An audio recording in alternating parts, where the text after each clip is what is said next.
You're good. Okay.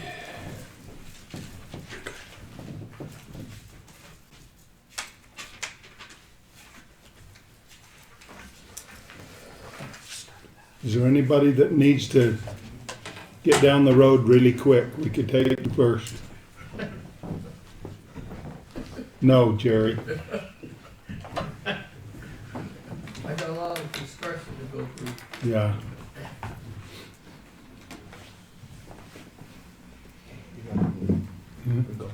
Okay. All righty. Mac, do you want to wait on the Mexican hat? I would, yeah. Okay. Yeah, on the public hearing, I'll hold off. All right. Kyle, why don't we take you first? All right. Is that all right? Sure. As long as you want to say the opening prayer, we're good. We don't do that till the commission meeting. All right. Appreciate the opportunity to be put on the agenda. Appreciate working with Ms. Freestone and Mr. McDonald to be put on there. A couple of different items. First and foremost, I want to reiterate again the support that San Juan School District is emphasizing on the importance of road maintenance. So I brought a copy of the resolution. It's been signed by the school board as well as the constituents, and the school board in support of making sure that we have a plan in place to update, take care of, and maintain the road, specifically in the southern part of our school. Last year we did have a 3-day snow day because we were not able to get students, a majority of our students, out to a successful, safe location to be able to get on a bus and come to school. So again, that's one of our big concerns, and again, one of our emphases is that we'd like to SITLA is also one of the other reasons why I'm here today. Before we leave that, Okay. what is your plan? Our plan at this point is to hope and I guess encourage the commission to enter some kind of a memorandum of understanding with the Navajo Nation, or whatever decision or final decision that might be, so that the road can actually be maintained as opposed to once a year back to a quarterly basis or what they previously were, because based on last year's, there were several of the roads that were, I believe, taken over back by Navajo Nation that were not maintained, that were not plowed. We're not up to a maintainable standard where we were able to successfully get buses safely to those different bus stops. So, Benny, do you know where we're at on that? Do you want to report to Kyle where we're at on Walked in, I don't know where we're at on this. snow removal? Snow removal? Snow removal and maintenance on the roads in the south. We have a meeting set up for October 24th, was it, Matt? Yes. To meet with Navajo DOT. That is for us to resume services on the reservation, with them identifying priority routes. But the IGA, we had put together the emergency snow removal response IGA, and they've had that for since February, and we've heard nothing from them. So there's really nothing okay. going on with Well, if that. there's anything we can do, or if I could get some contact information as to who the entity would be that would be in charge of that or formulating that plan, I'd be more than happy to send them a copy of this resolution, as well as continue to reach out and see if we can't further that conversation, because that's definitely a concern that we have for this upcoming winter with the predictions of snow that we're estimating at this time. We hope and pray for anyways. Okay. Mac, would you like me to see if they would like entertain bringing these guys along on the 24th and come with us? Absolutely. This month? The more people at the table to help navigate through the roads. So the 24th of The this month. 24th of this month, I think that would be. Where's it good at? enough to do. It'll be in Shiprock, presumably, if we can arrange the room. But that's kind of where we stand currently. Okay. Kyle, you understand that the county's willing to do it. We have the equipment to do it. We want to do it. But we've been told those aren't our roads. We don't have any right to be on them. We 100% understand that. We just Okay. again want to reemphasize and, Okay. and encourage as much as we can, because we would like to see those roads maintained. And So would we. yep, perfect. We appreciate that. Appreciate the support. Can I keep this? Yes, sir. Okay. Yep. Thank you. Okay, well, that, Yep. Answers Benny that and Mac, question. if you'll kind of stay in touch with them, I Yep. think. I can do that. That's perfect. And the meeting we had with the president of the nation last week, I think he heard loud and clear Yeah. But that was the highest priority of the county and the residents as far as those roads are concerned. Perfect. SITLA, of course, is one of the conversations that's been had over the last couple of weeks, and one of the things that I wanted to take the opportunity to discuss again with the county commission is just to emphasize the importance of those lands, specifically within San Juan County, not only for the potential or current tax value, but also the increase in funding that comes to San Juan County and our students through the sale of those lands or lease of those properties. And so some of the items that were shared, I believe, in the last county commission meeting spoke to specific amounts of money that are generated. And from what I understand, from what I listened to, those amounts seem to be fairly minimal. And so I've provided a historic report here that shows we've received approximately $1.5 million over the last 5 years in state trust lands funds, both from the lease as well as the sales of those different properties that exist, again, throughout the state as well as in San Juan County. But to say that those state trust lands do not serve a purpose or do not have an importance for our educational operations is inaccurate. So I just wanted to emphasize that, and again, express the importance to San Juan School District through the lease of those properties, sale of those properties.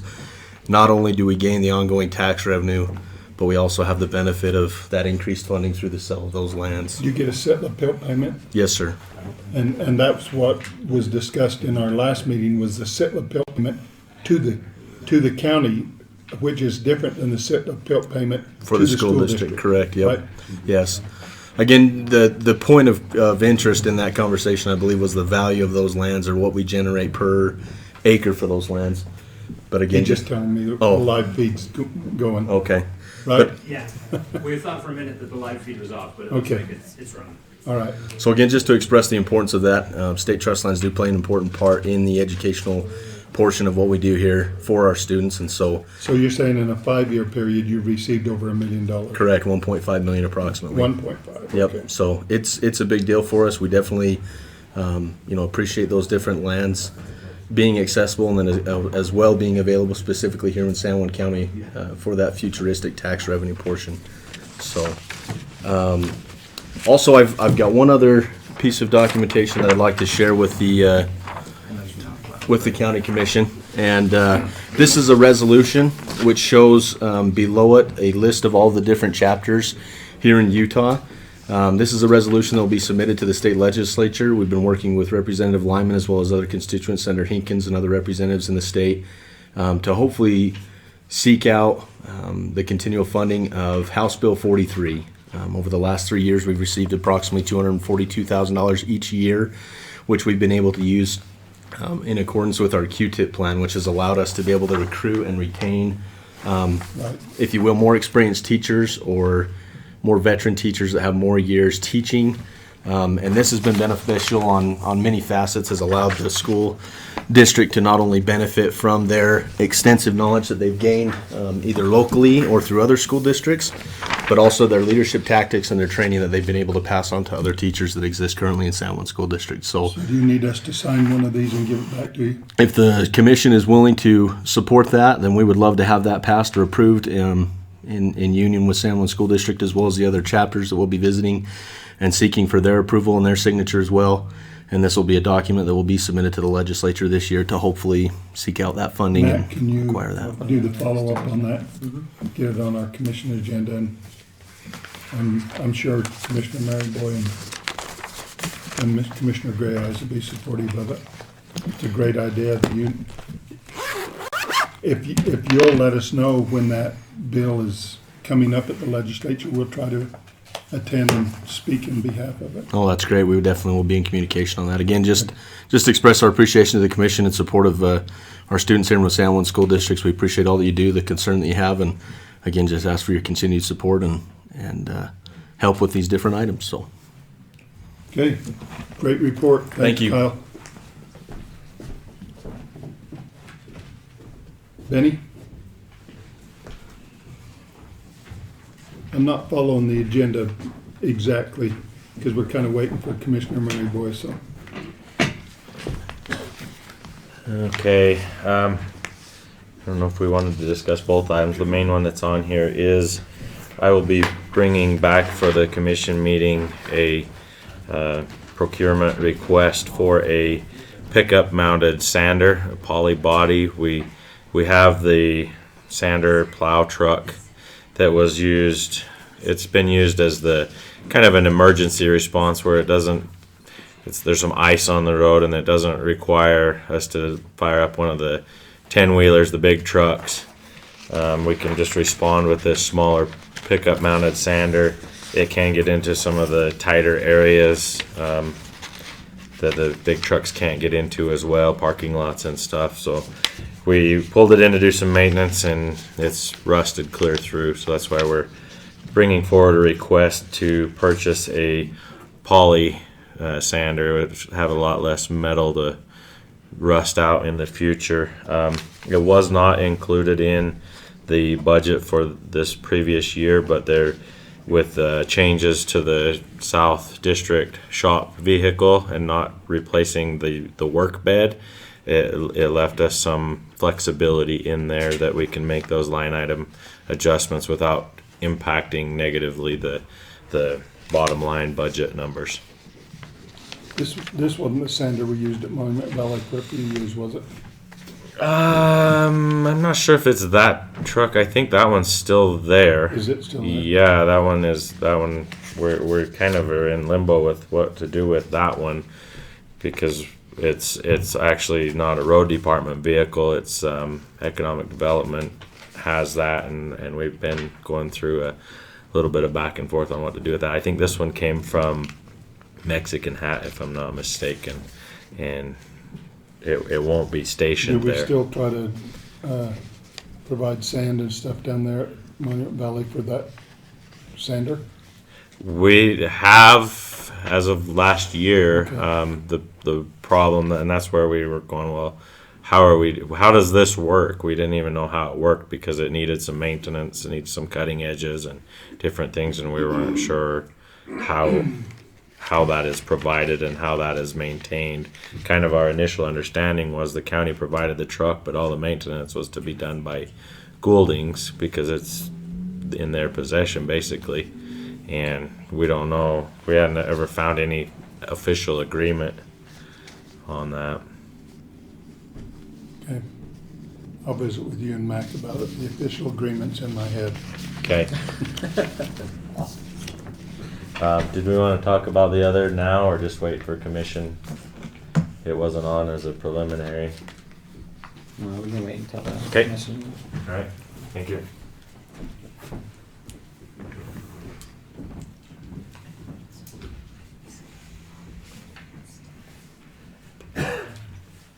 Oh, goodness.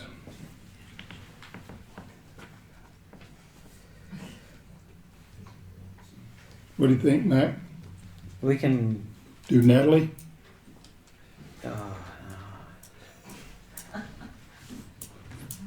Let's do so. The public lands update. Let's go to Is that Nick item. here? I think that would be easier. Nick was here. I'll go get him. He's down the hall. We could do Jerry. Good, Jerry. Absolutely. Come on up, Jerry.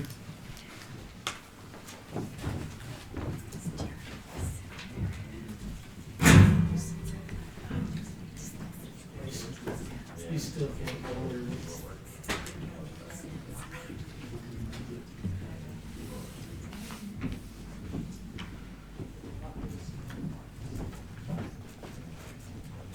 Mac always do a knuckle bust when I come in. Hi. Awesome. Thank you. Kind of stir the pot just a little bit. So if there's not too many knuckles around. Don't screw it up, Jerry. I try not to. I'll do my best.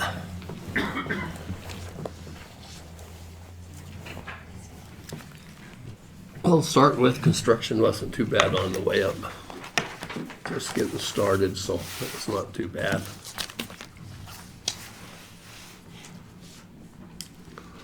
Okay, start the meetings as usual that I attended. Of course, is my water, grand water and sewer that I do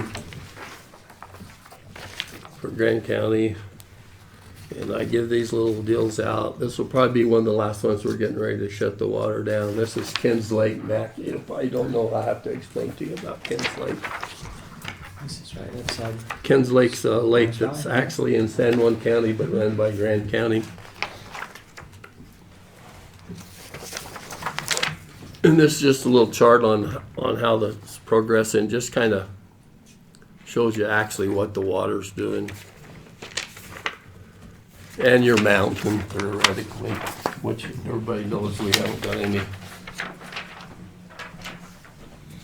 precipitation, so. But you can see the lake's doing a lot better than it ever has, like last year and stuff, so that's just a kind of a graph for each person that I hand out there. Because I go to those meetings twice a month and keep up to date on them, so.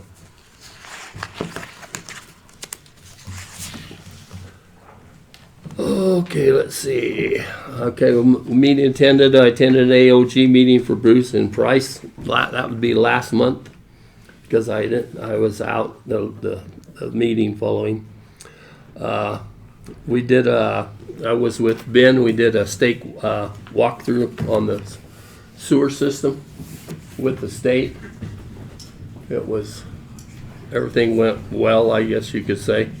Everything's going good. The sewer's just about complete. They're cleaning up their areas and stuff, so we're about got that done. As far as the main line, no hookups or nothing. Same way a while, and then I got San Juan. I had a meeting with San Juan Water and Sewer also, which that went really good. And everything's going really good with the San Juan Water, with the water board. There is in the water there is some little leaks that we're messing with it. It's expected, so we're working on the little leaks and getting them taken care of so they can get out of there, and then we can start the hookups. We did get a road grader into the area, at which we put to great advantage. We graded all the roads. Everybody's pretty happy in San Juan County, except they would like the construction to end. But the best thing we did was we graded the road up at Pack Creek Ranch, and the people up there that we graded the road through and up to were very happy, and we're very appreciative of having a road grader there to do the work for them. They even came out. We went and visited them and talked to them. So that was a good meeting, getting things straightened around there. Sitla, I visit with Sitla every week. Sitla's still working on our road easements. They proceeded with giving us the easement. We have to survey it, et cetera, et cetera, et cetera. Turn the survey stuff in, pay for the easement roads, and then it comes back to us. We have not received that paperwork as of last time I talked to Ben. And so we're working on that, trying to get them to wrestle that around and stuff. Forest Service, they're still working on of course you had them here a couple of weeks ago. Forest Service is doing their RMPs. Loop Road camping, they're looking at doing some very extensive no camping on the Loop Road. I don't know if that's good or bad. To tell you the truth, I haven't really looked into it. But they think there's too much camping along the Loop Road where we put the new pavement and stuff, which has not too much to do with the San Juan end of it, because ours isn't done, but there's not too much camping on our end. It's more from, let's say, Mill Creek up towards Cass Valley, and in that area where they camp and they get up on top. Also, they're working on their wilderness area. They've got some money for Geyser Pass. They're really, really surprised on the traffic that's going through Geyser Pass. So they're looking at the recreational area of Geyser Pass, and they're planning on making, first of all, a bigger parking area where they park and start the recreation. But they're also looking at redoing the whole road over Geyser and down the other side, which is to our benefit. They got, we still got problems on the Uwa Road, which is, it slid off, but they've got one lane. They'll be working on that. There's, we got a little problem up on Lackey that the road slid off and they haven't done anything yet as far as Mike knew. Another thing we need to know that with Forest Service, Mike Dean is retiring. He will no longer be there after the end of this month. So I'll be working with a new person there, probably Brian Murdoch, who's been there forever anyway, and I'll probably work with him until they decide who and what's going to happen there and whether Brian takes over or whatever. The BLM, they finally got my Wilson Arch. It's on high priority. The drill site people have put in their plans, which is to go from the lower end, which is Charlie Steen's Road, up on the old Highway 191, up through and come back from the lower, which I explained that last time. They've now approved that and have put it out for public comment. It's on high priority, being public comment for 15 days. And hopefully they don't have too many comments so we can get that out of our hair. We've been fighting with the Wilson Arch drill site now for about 6-7 months. But it is on high priority, so that helps. The copper mine's hanging in there. Copper prices are very low. So the copper is, from what this is the BLM telling me, is kind of hanging. If there's anybody that's got anything they can say about that, I would appreciate it. The copper mine people are here. Oh, are they? Okay, they're gonna give a report. Oh, that's good. This, cause mine comes from the BLM, so. Okay. And the LaSalle mine, my last report on them, they were just hanging tough. They didn't know how many days they had left. You know, they were on a 90-day thing last time I talked to them. They're still on that 90-day as of last week. I will talk to them again this Wednesday and for sure see if they're going to continue on or hang in there or throw it in until everything gets signed off. And that's the LaSalle mine. And they're mining and stacking up vanadium instead of uranium this time. Everything's going good in Spanish Valley. People are still anxious about getting their roads done and stuff. I just tell them, be patient. Construction's construction. We're now got the main lines. All we got to do is hook the houses to it, get everything up to snuff so that we're not digging everything back up after we have the new pavement on there and the new roads done and stuff. And so I just tell them to be patient. Most of them are finally agreeing with with the patient part of it, because we don't want to have to keep digging up what we've done after you know, like when we hook up the house, if the manhole isn't up to snuff where it should be, so we got to go through all that and do that stuff. So, but most of the people in our San Juan area, the people that we have hooked water and sewer to, are feeling a lot better now that things are starting to come to an end and come to a close. So that was a good job that we've done for them. They're going to appreciate it. They do appreciate it. Lots of them are just waiting and waiting for so they can proceed on and continue. Everything's going really good, actually. Ben's doing a great job being project engineer. You couldn't ask for a better person. All I do is, if I get a phone call, I call him. We get together and go meet with the people to get it all settled. Works out really good. No big deal. So that's the best way I can figure to keep it going. So if you need me, call me. And that's my report for this time. Good, Jerry. I could make it longer if you wanted, but Well, actually, we usually don't allow the audience to ask questions until after the commissions. Have any other comments or questions? I think these people are the recipients of some of the Yeah. greater work. Mhm. Are you the Brownells? No. No, Okay. they're not We brown live ale. at Pack Creek Oh, Ranch. you're the Pack and Creek. there They're the is some Pack Creek important Ranch people. information I just wanted to share about that. Yeah. That 3 grass fires were started by the grader. Sparks from the roadway started grass fires along 2 fires on the south side and 1 fire on the north side of the road. Happily Neighbors and a Good Samaritan took them out with the help of the Grand County Fire Department. But especially this time of year when things are so dry, it's really important to be careful when using a grader to do that kind of work, because if it rubs on the pavement, there are sparks, and it started 3 fires near the houses at Pack Creek. Okay. Yeah. I would just like to add that our grader operator was being very careful. We don't often get a grader in there, and these people have been hollering for a grader forever. So We appreciate it too. yeah, We just want everyone he's to be knocking our cautious. grader when we don't ever get a grader there. We bring a grader and we try to do good work, and then he knocks it and I have a hard time with that. We worked our tails off to get that road graded and he did a really, really super good job. We're just glad there wasn't a big fire. Yes. And the fire was, And minimal. it sounded like they did appreciate it.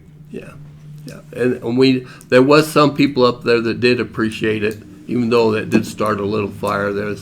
And we've heard from the people that appreciated it. It'd be nice if we got more appreciation from that end, but that's the Good. way it goes. Thank you. All right. Well, thank you very much, Jerry.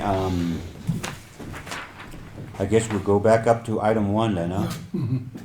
Think so. Public hearing, Mexican Hat Special Service District.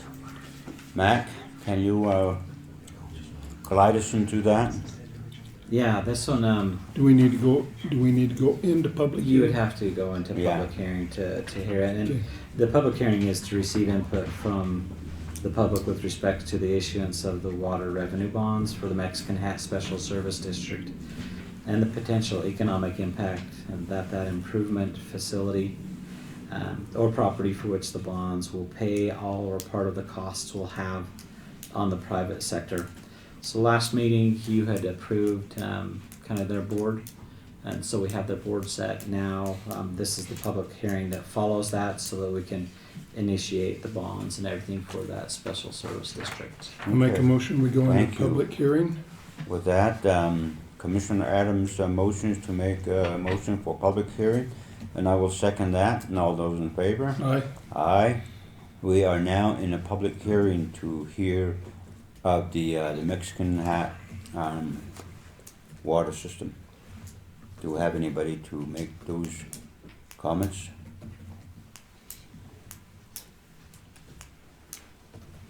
I'll make a comment. On behalf of Mexican Hat. Mexican Hat Service District, they don't have a big population down there, and a lot of what happens down there is tourism with the motels and so forth. And we've had some challenges with the water and sewer down around Mexican Hat for a number of years, and the county's tried to help them.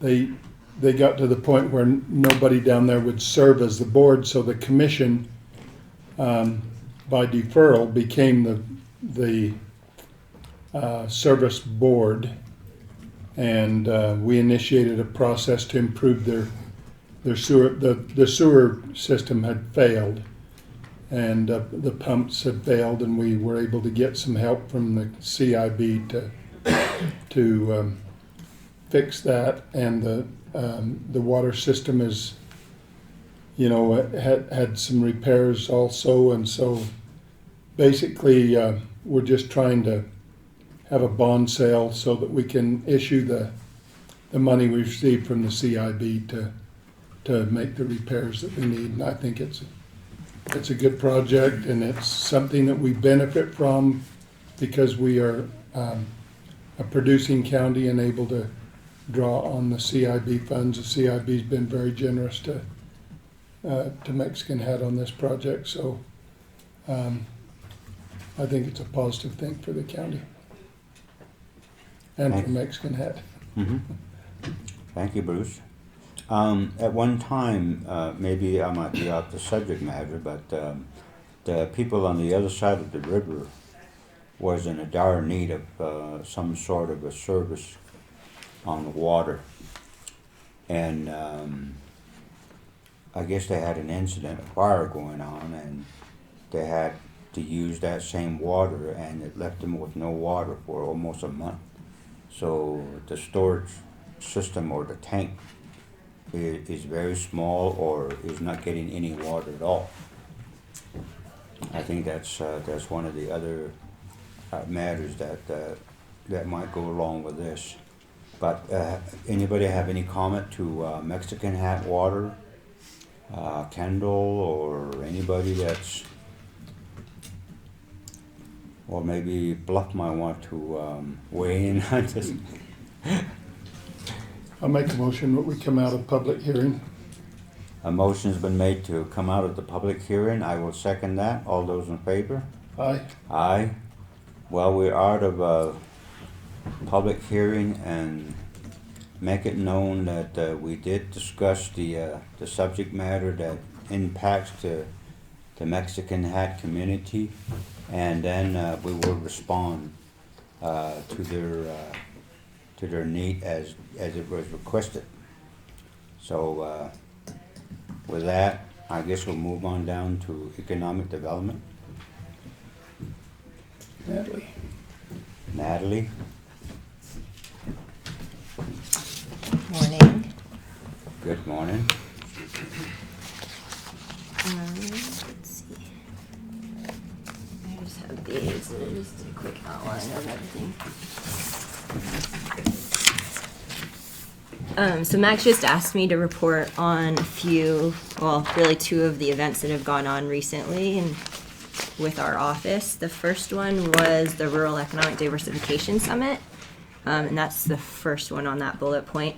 So that derived, it was a partnership with the Economic Development Administration and the Association of Governments for our region, and our goal with that was to help get all the partners at the table to discuss our strategic plan and where to move forward with economic development. We had a great turnout for that. There were around 92 people that attended, and it was a pretty wide range group. We really targeted elected officials as well as employees within the counties, cities, chapters. You can kind of see a list of everyone that was there. We had industry leaders, UDOT, Utah Office of Tourism, Governor's Office of Economic Development, Division of Workforce Services. There's a pretty long list of who attended that. That's just listed. And the key things that we discussed at it included the EDA disaster relief funding and opportunity zones, particularly as it relates to the southern end of our county, and looking at ways that we could potentially leverage that funding. Moving forward with that, things that we've decided were we really need to work with the Navajo Nation and JT Willey's office with economic development to see what they're doing and then coordinate our efforts together.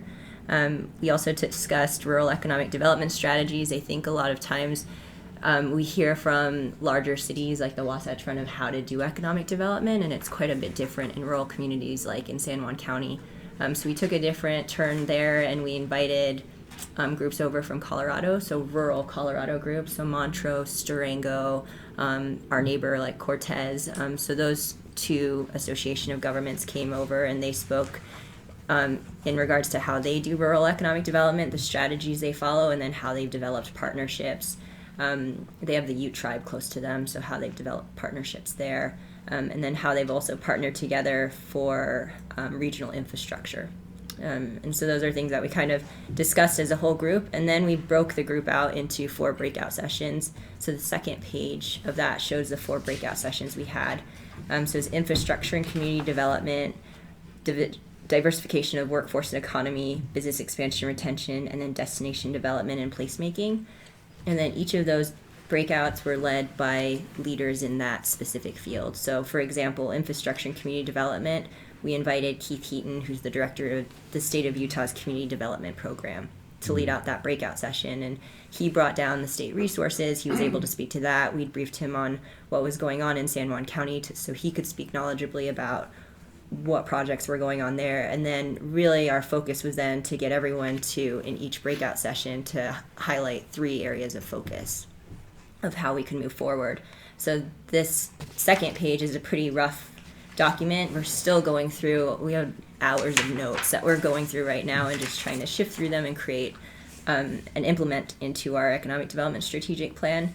But just high level things I wanted to focus on. So infrastructure and community development, really the fiber project through San Juan County is probably the most important thing I think that as economic development we can focus on.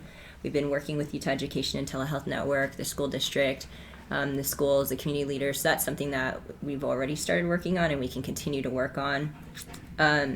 Other things that were brought up are things that fall within other departments in the county. And so it's just partnering with those other departments in the county to move forward with those. So concerns about Spanish Valley, where to go with that, the Cal Black Airport, rail access, intermodal hub, all of water, sewer, roads, those are all concerns that were expressed.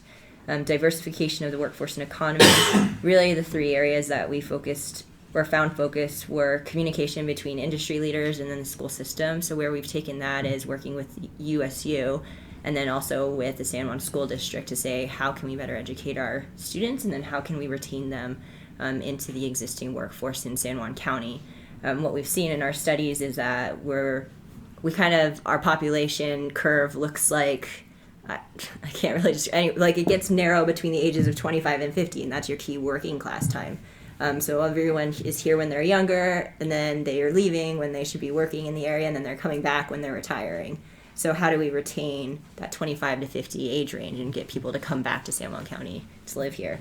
The state of Utah sees a similar trend too, so we're not alone in that, but how can we be more proactive as San Juan County to move forward with that? Business expansion and retention, there's a lot of things discussed there, but ultimately I think the number one thing that we'll move forward on is we're working on a business opportunities document. So we've taken all of the resources, all of the assets in the county. There's been over probably 20 plus studies done of the county, and we're taking all of that and compiling it to a document that's a usable business document that we can then take back to the business industry in the county to say, hey, these are opportunities for business in the county. How can you implement this into your business, or how can we help you further expand your business with these opportunities? And then destination development and placemaking, things that really stood out there, that's a conversation on tourism, but housing is really a concern. What are we doing with short-term rentals? Are we looking at code enforcement for them? What are the planning and zoning efforts that are happening behind those? Another thing that arose were arts and culture. How do we incorporate the arts and the culture into our tourism destination? And then how do we build up communities to represent what they want their identities to be? So in each community, how can we work with individuals' communities to say, this is your identity, this is what you want to be, and then from there, then we attract that type of visitor to what the communities want to be for themselves. And then we also talked about itinerary development for the area. So that was the REDS event. I think the next steps are kind of covered in that document. I don't know if there were any questions about that. Did you get any feedback? Have you heard any feedback from the nation on broadband? No, I'm still waiting. I know that there was a meeting in Mexican water that I wasn't able to attend, so I don't know if anything came out of that. So we have the franchise agreement that'll be on the next meeting, but that's mostly for the LaSalle portion of it. They're continuing to go forward.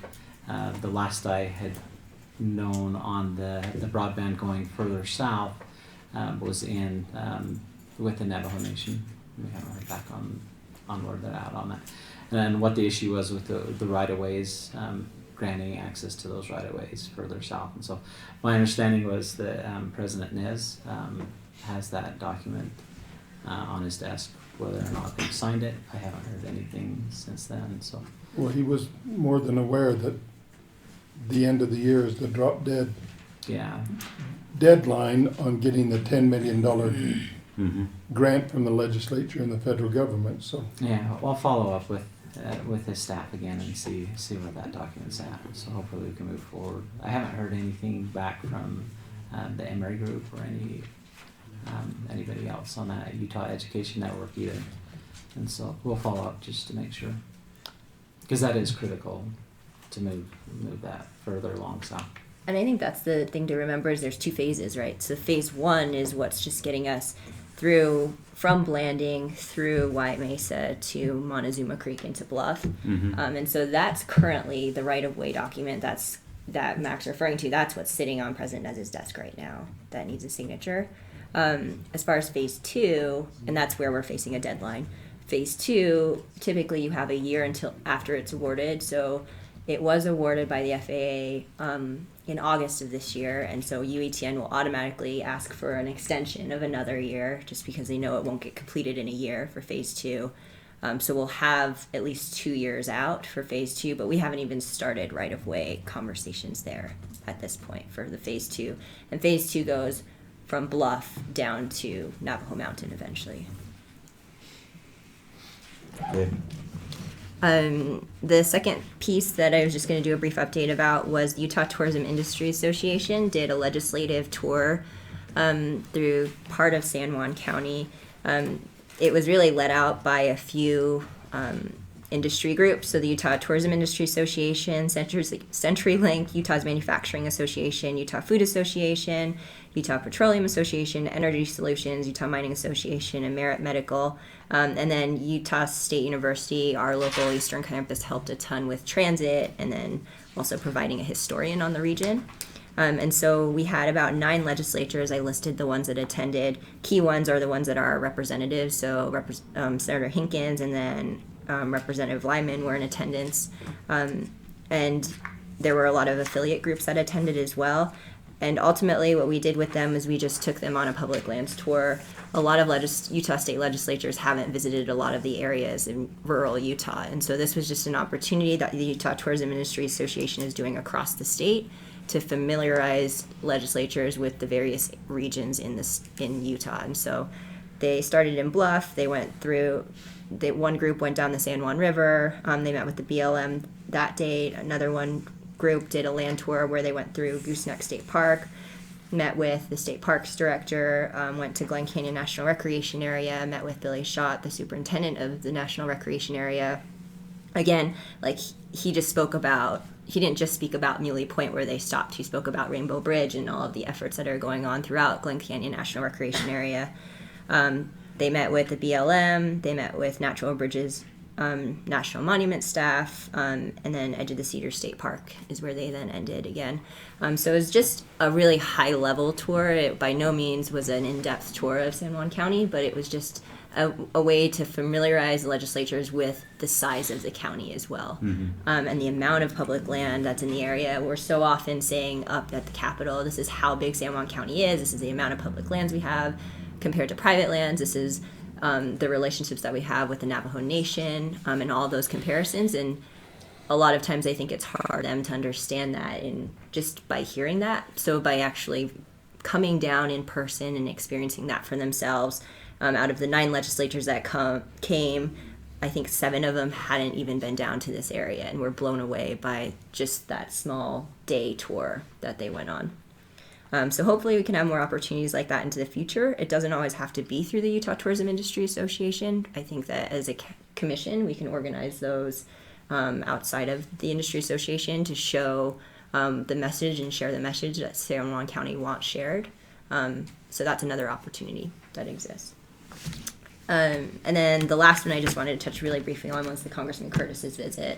And so Congressman Curtis's office they've been trying to make regular visits in the spring and then in the fall. So they came earlier this spring and they met with business leaders, and then they did a town hall meeting in Bluff. And so this fall they really wanted to meet with elected officials, and so they did that. A big thanks to Edge of the Cedars for hosting that. So we just invited all of the elected officials across the county to come to that meeting, and that was the meeting I think they're referring to with President Nez, where he was in attendance as well. And then key topics of discussion that came out of there were roads, PILT, a tourism corridor, and then fiber. And then I know this was touched on earlier, but priorities that President Nez and the congressman rolled out were a joint letter of support for PILT funding, a conversation of the school bus routes and who's responsible, and a study group to determine accountability, and then further assistance on the Utah Education and Telehealth Network funding project. So And those were commitments from both the congressman and President Nez at that meeting. I don't know if there's any other questions on any of those other things. Commissioner? The summit was amazing. Natalie and Jerry and the rest of them that planned that was really an outstanding summit. I just can't say enough about how good that summit was, and thank you, Natalie, for the work Thanks. you did on that. Was really, really good. I think I missed the familiarization tour, and I'm sorry about that, Natalie, but I just didn't have any choice. I think that USAC meeting was pretty important, so. Yeah. And I appreciate Congressman Curtis getting President Nez to come to the congressional visit. I thought it was helpful, and I think we were able to express to President Nez what the needs are. But thanks, Natalie. It was really a lot of hard work. Did a good job. Thanks. I hear a lot of good, positive comments on what you pulled together. I really do appreciate that. Family issues, I didn't make it to that, and also to my commissioners meeting and some other meetings, and but I'm glad that that's done and over with, and funerals and everything took place, so we're good now. So and I mean, well, thank you, and also thank the two commissioners being present at the time.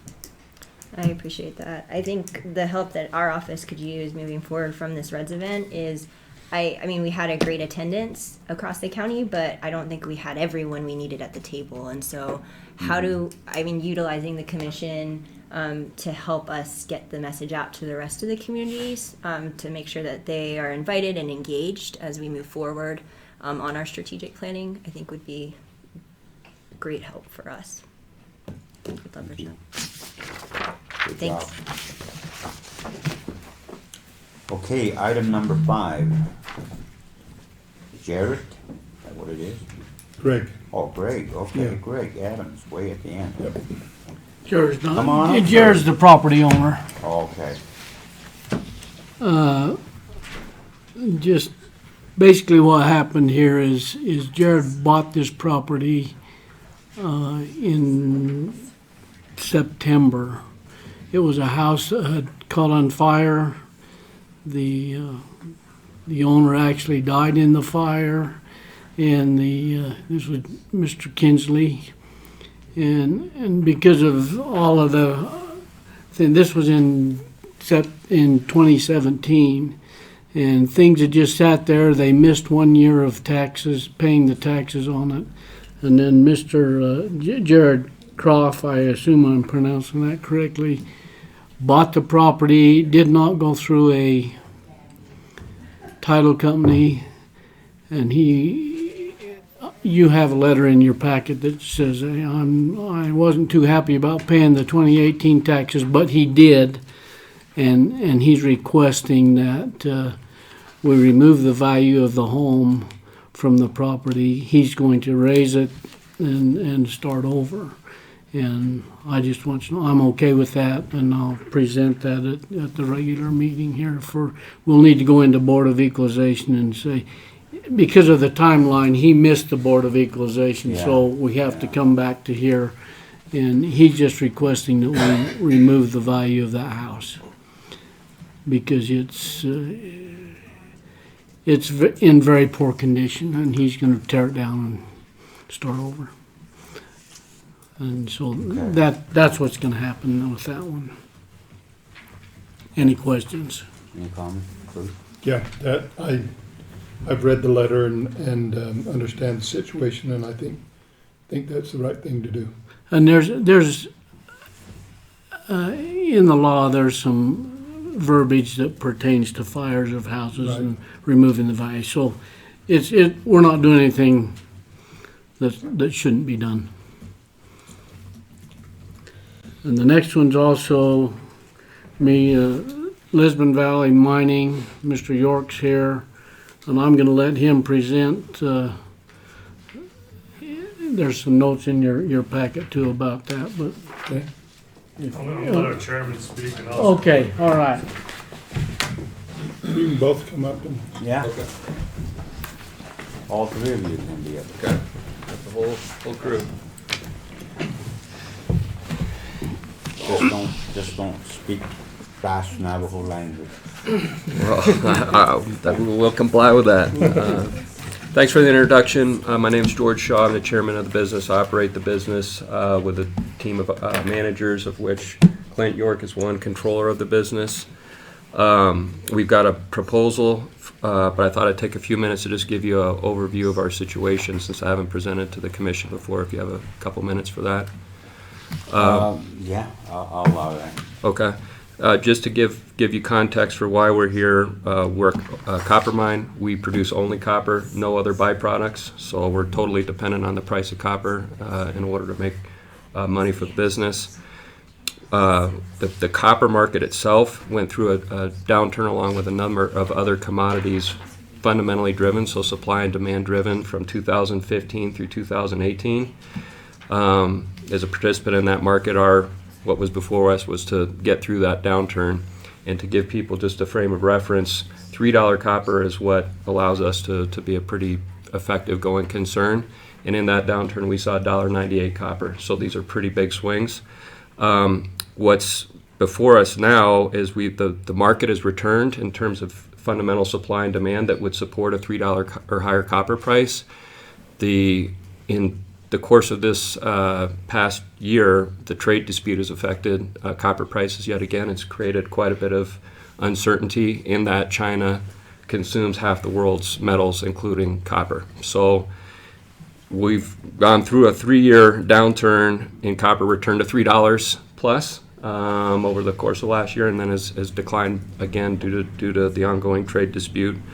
What we have as a company before us is to come up with a strategy to continue to persevere and continue as a going concern through that commodity price environment, which we've done, that we comply with all of our permits, which we've done, and also to develop the business for the future, in addition to just persevering, which we've also done.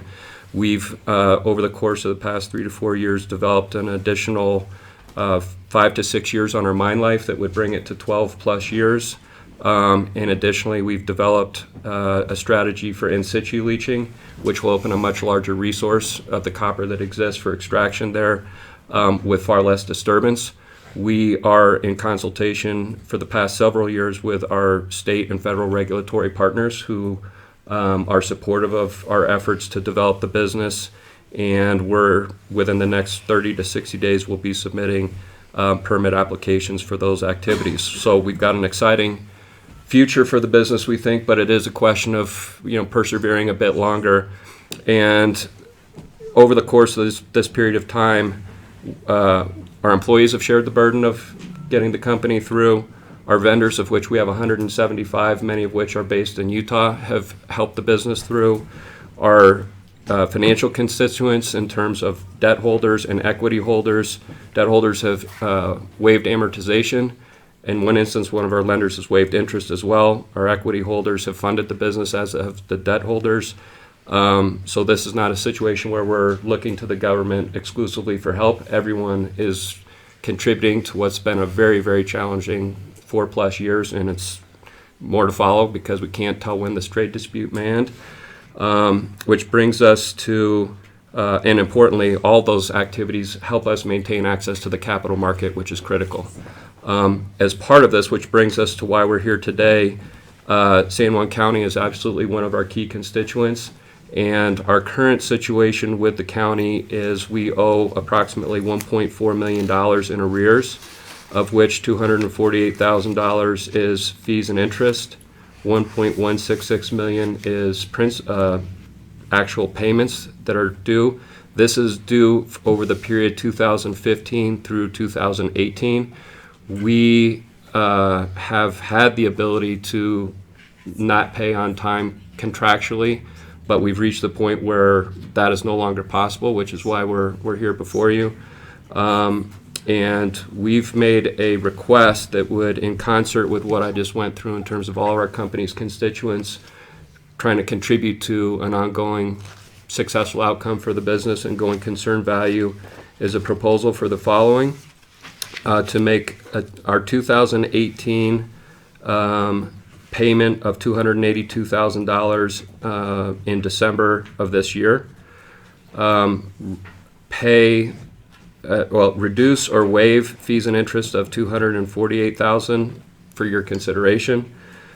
But ultimately, the second portion of this would be to pay at least the payments that are due absent fees and interest, $884,000 over approximately 3 years on monthly basis, which is $24,565. And I think we've provided this information in detail and can if you don't have it available. So if you aren't able to take notes on it, and to additionally stay current on 2019 payments and annual payments going forward as they come due, is our proposal to the commission, which again, in support of, combined with what we're working on with our capital market constituents, our existing debt and equity holders, vendors, employees, allows us the time to, basically ride out what we see.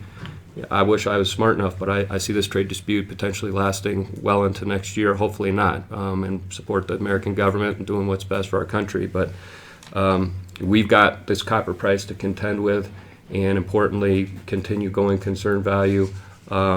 We've got 65 employees now. We've gone down from about over 100. The plan that I just laid out to you would support approximately 100 employees going forward for anywhere between 12 and 20 plus years, subject to the permitting activities that are forthcoming. Wow. So I know that's quite a bit of information. We haven't been before you before, but at least want to give you some context as opposed to just jumping right into the proposal. What's your recommendation, Greg? That we help them. I've talked with Glennis, and I've talked with the State Tax Commission, or they've said they've referred it back to this commission and says it's up to you to do what you want to do. And so I believe that we should help because of the market condition. I feel like it's something that we should do, and if they are willing to do what their proposal is. One thing I noticed, he said the payment would be $24,000, and on this sheet that we have it says 32. It does. There was the first initial one that I sent over. The payment was including the $282,000 payment that we had made, so I double counted that. So we make the 282, So the actual which payment is 24? 24,565 And that is a monthly payment. monthly payment. for 36 Okay. months. Okay, all right. Yes. And then we'll stay current going forward with the new tax bills. Yes. Okay. I'm okay with that, Right. with this plan, if you are. And I guess, worst case scenario, what if you can't make your monthly payments? What happens then? Well, we'll have issues in this room and in another number of others. The commodity business is one of not capitulating in down markets. It sounds like you may have some familiarity with that, having crossed paths with you in the hallway. We've been fighting like blazes to not get in that configuration, and continue to, and that's why we at least want to get the $282,000 paid and get on that program as quick as we can. So if worst comes to worst and you have trouble making that monthly payment, you'll come back and renegotiate or We'll something? be back in here. We'll be back in to here. Okay. And as I said, you're not the only folks we're talking to. This Okay. involves a whole range of constituents to help the company If we through. can't pay you guys, we can't operate. Sure. So it's, you guys Glennis and I are the both number agree one that if they're doing the best they can to meet their obligations, we're okay with that. And you're planning on making the 282 by the 31st of December of this year? Yes, sir. list. And the first monthly payment would be in January. Okay. No, that's when the Yes. 24 started. Okay, if you make that payment, but you just received a bill for 2019, and you'll keep that one current, Yeah. am I interpreting that correctly? Yes. Yep. Okay, all right. And the 2019 taxes will be paid on a monthly basis then? as well, or 2019 will probably be paid as a lump sum next year. they'll be paid in a Yeah. lump sum? Okay, Okay. all right. Which is the ordinary course. Yeah. Yes, Right. yes, it is. Yes, so we It want to, just- this is one time, and then we 19 need wasn't really to stay addressed. current going Trying to get forward. caught up and be current at the same Yes, sir. Yeah. But Okay. just have some help with time on where we've gotten ourselves to at the Is moment. the operation going right now? Yes, sir. It's so what we've been in a position of doing is we've continued to produce copper continuously. When we mine a unit of copper, it produces over 3 to 4 years. So once we take it out of the ground, we're producing a pure cathode that's used in the United States, shipped to wire and rod plants in the Midwest. What we've elected to do is to idle mining. We idled mining in April of 2016.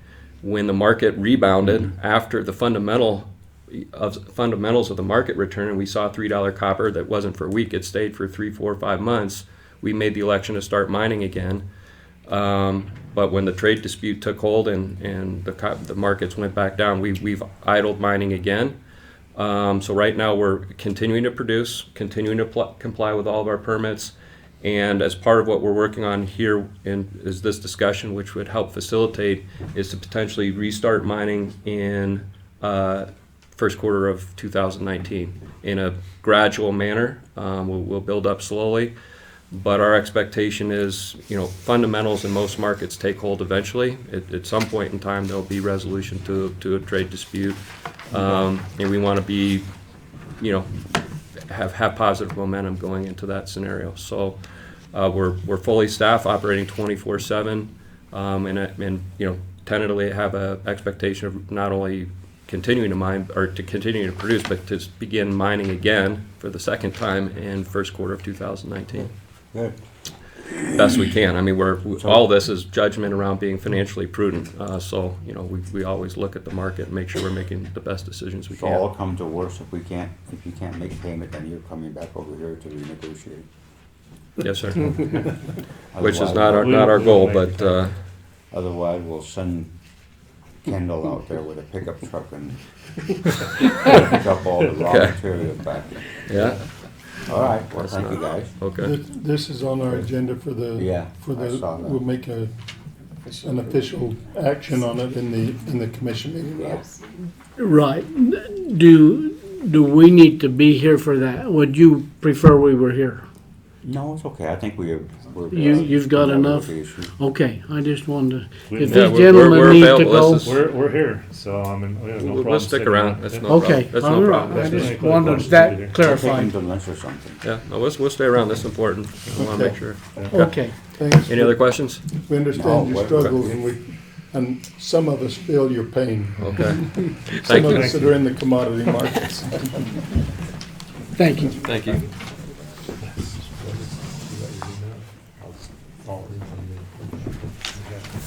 Okay, item 7, John David Nelson.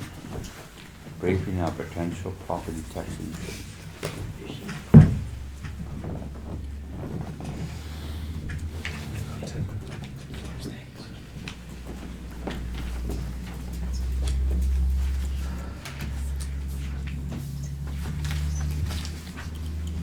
Okay.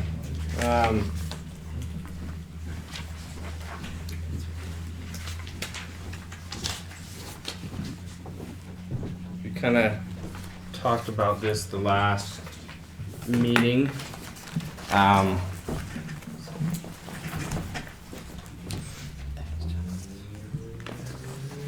But we are kind of coming down to the end. As far as making a decision or not on property tax increases. And so we just came up with a spreadsheet here to discuss the three different, well, not really discuss, but give you some information on the three different funds that might possibly be considered in a tax increase. And so I'm just going to go over that with you real quick. At the top, we have the general fund with our current tax rate of 0.002474. which would give the county estimated tax revenue for 2019 of almost $2 million. A proposed an additional revenue of $288,000 for next year would make the rate 0.002837 with estimated income of $2.257 million. The impact to a home within the county with a $200,000 value would be $39.93 of an increase, and to a business with an estimated value of $500,000 would be $181.50. So the rationale behind this request would be to help cover litigation costs, hiring of personnel, and other unexpected expenses, as well as providing additional funds to shore up funds such as EMS, which the general fund supplements. The second fund would be the public health fund. Their current tax rate is 000170 with an estimated income of $135,000 and an additional revenue request of $148,000 for next year would give a proposed tax rate of 000358 with proposed income or estimated income of $285,000. The impact to a $200,000 home in the county would be $20.68, and to a $500,000 business would be $94. The rationale for this request is that the current use of the current spending for the library, they're using up the surplus funds that they have, and that over the oh, sorry, I went to the library. This is the health fund we're talking about. So the fund balance would be exhausted, and they are currently relying on the general fund transfers to help cover some of their shortfalls. They would also like to have additional staffing needs that would not be fully reimbursed by grants and other fees. The third one is the library fund. So their current rate is 0005 with an estimated income of almost $400,000 from taxes. If there was an increase of $135,000, which is kind of the request, that would give an estimated rate of 0067 and increase the estimated revenue to $533,000. And the impact on a $200,000 home in the county would be close to $19 for the year, and for a business it would be $85 for the year. And then the rationale for making this increase would be to help the fund balance, because the expenses currently exceed the revenues by about $80,000 to $100,000. So that surplus and that fund balance would be exhausted in the next 2 to 3 years. And an increase in the property tax revenue for the library would help to cover that annual deficit and rebuild the fund balance a little bit. Those are, I guess, arguments for increasing the taxes in those funds. The reasons why we might not do it is that San Juan County, by percentage, is already the highest tax county in the state. And an additional tax increase would increase the burden on the property, on the real property tax owners in the county.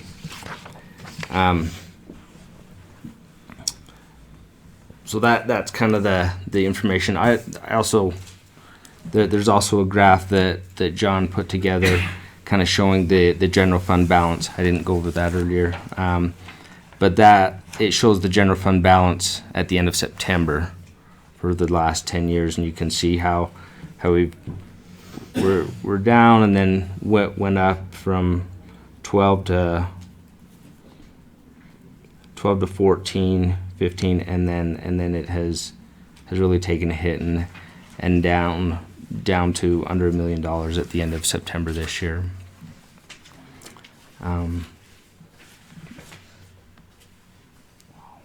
Any questions?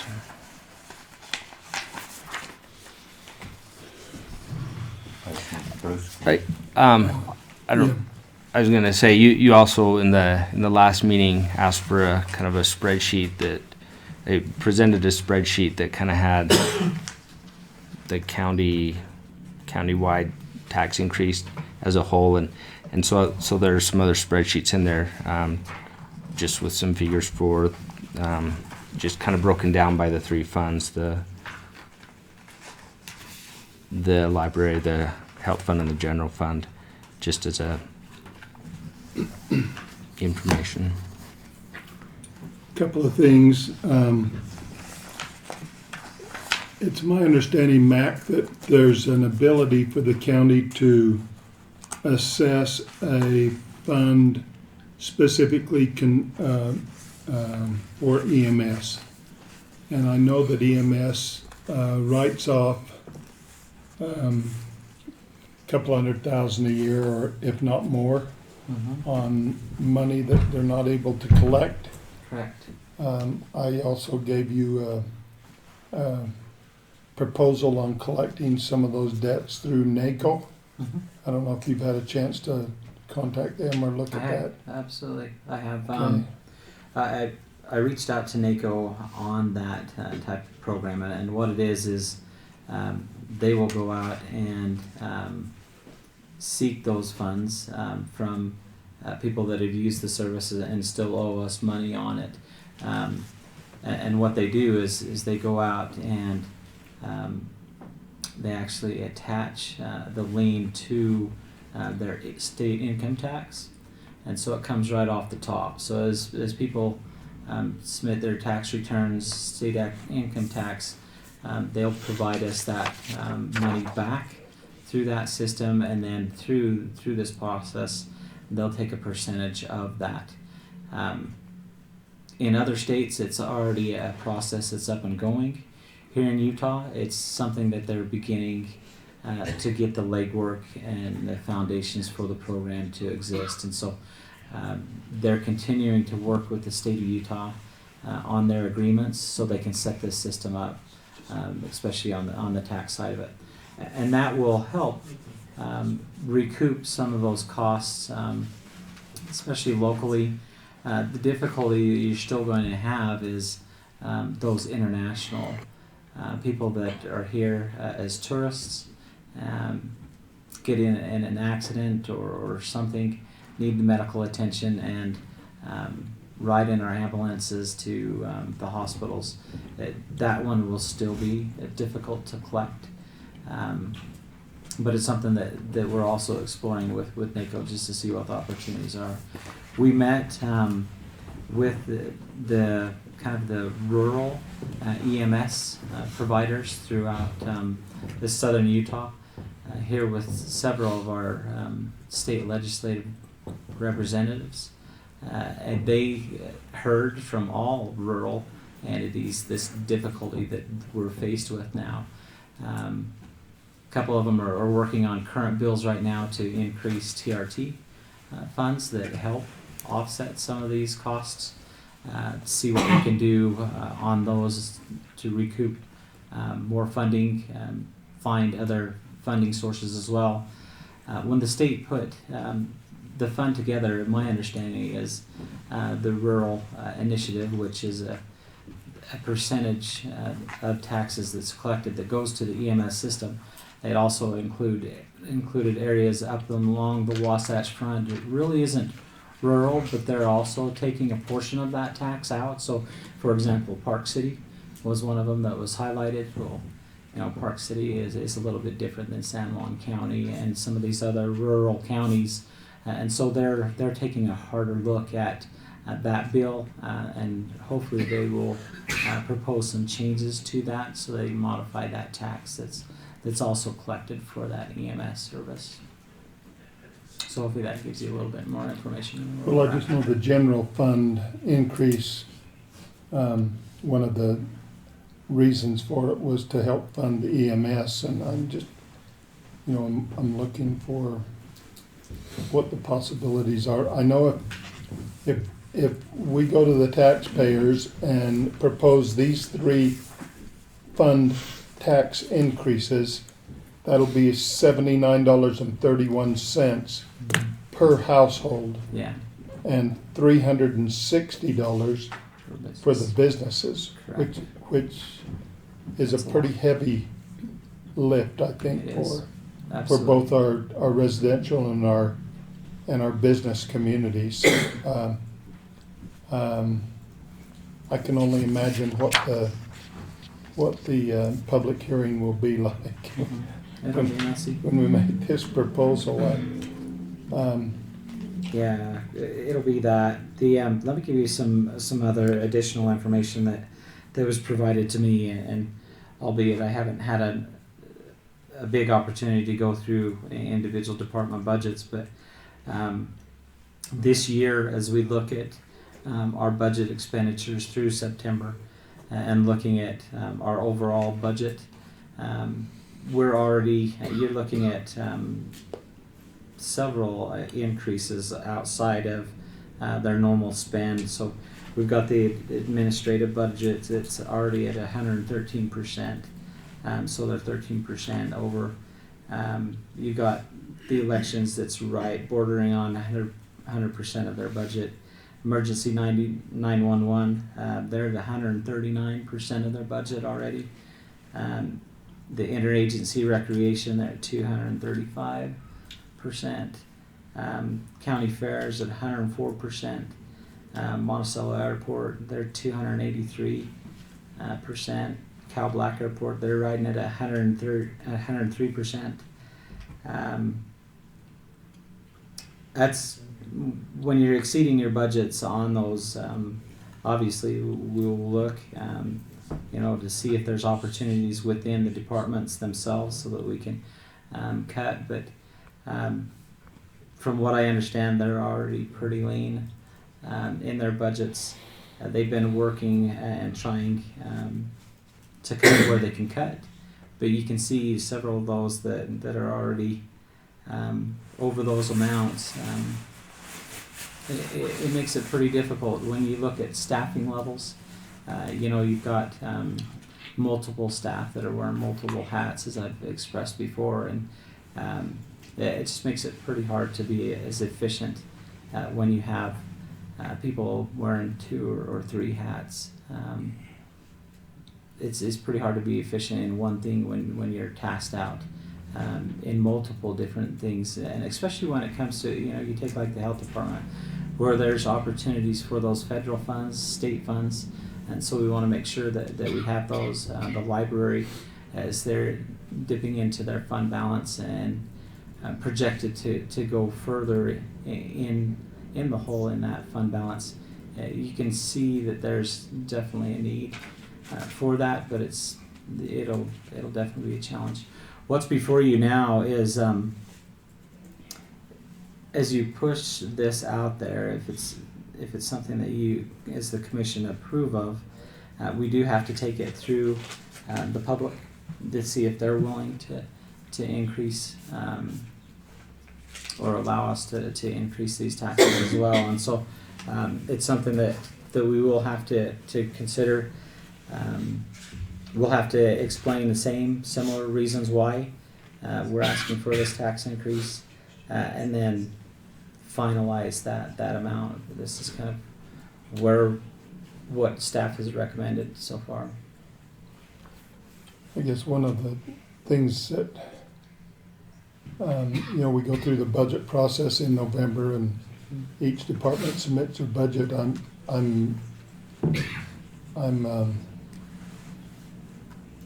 on the library fund, it says that their current annual expenses are exceeding revenues by $80,000 to $100,000.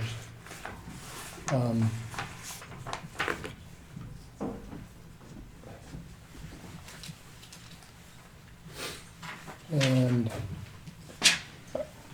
if their budget is less than $400,000 a year currently, and they're overspending that by $100,000, they're overspending their budget by 25%.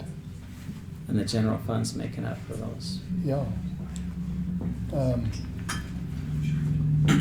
I don't know, just that popped up as kind of a red flag for me right off the bat. I guess, I don't know, Kirk, on the health fund, the property taxes only raise $135,000 a year for you. Right. And then you get most of your money from grants and state programs. Correct. Yeah, we're about, I think about 70% of our budget is state and federal dollars. Yeah. But if the additional revenue needed is $148,000 and you're only raising $135 now, that's a pretty Yeah, that's a pretty big jump. big jump. I'm not trying to Yeah. evaluate one way or the other. I'm just looking, right now I'm looking for red flags as a commissioner, and that's a heavy lift, Yeah. for the citizens. It's a smaller lift on the general fund, 288, where we raise $2 million a year, so. But these other two funds, obviously they need some more revenue, and if we go through the taxation process, those are gonna be, for library, it's gonna be It's gonna be big. 25% increase, and for your fund, it's almost 100%. Right. So, anyway, that's all I'm saying. That it looks tough. It looks tough. So, following truth and taxation rules, if this is something that you wanted to do in a public meeting, so that there needs to be stated that the county intends to consider property tax increases, give a reason why, and an amount of the increase and an estimated rate. I want to be perfectly clear on what you just said. Okay. I don't want to do any of it. Okay. But if the need is there and the public Right. is willing to accept that responsibility, I'm not necessarily. So announcing that is, or we're saying that the commission is considering it. It doesn't lock you into to have to do anything. It's just. Well, the commission would consider doing it because the need has been identified by the department head, and we will go through a process that involves the public. Right. Mm-hmm. It's not necessarily the commission is trying to push a tax increase on the citizens, and I mean, Almer's the only one in here I know that wants a tax increase. Of course. But nobody wants to increase Right. taxes. I mean, there's no question about Right. that. And after a public hearing, we to decide Sure. whatever. And the first thing anybody's going to say is, have we looked at our expenses? You know, do we have room to cut the expenses somewhere? And probably not. Mac's telling us probably not. That's what I'm worried about. Yeah, yeah. So it's a difficult proposition to raise taxes. Yep.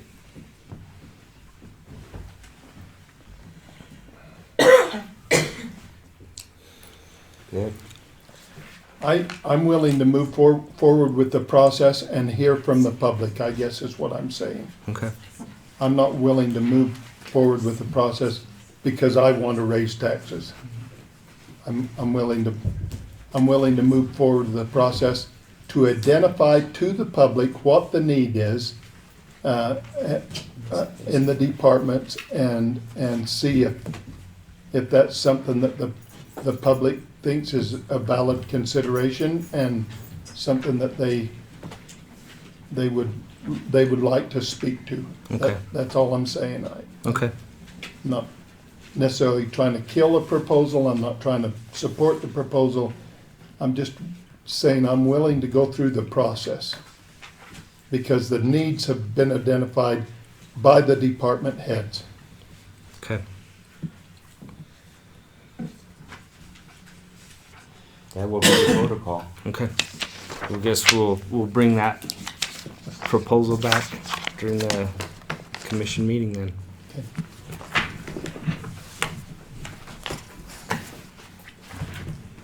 Okay, next one.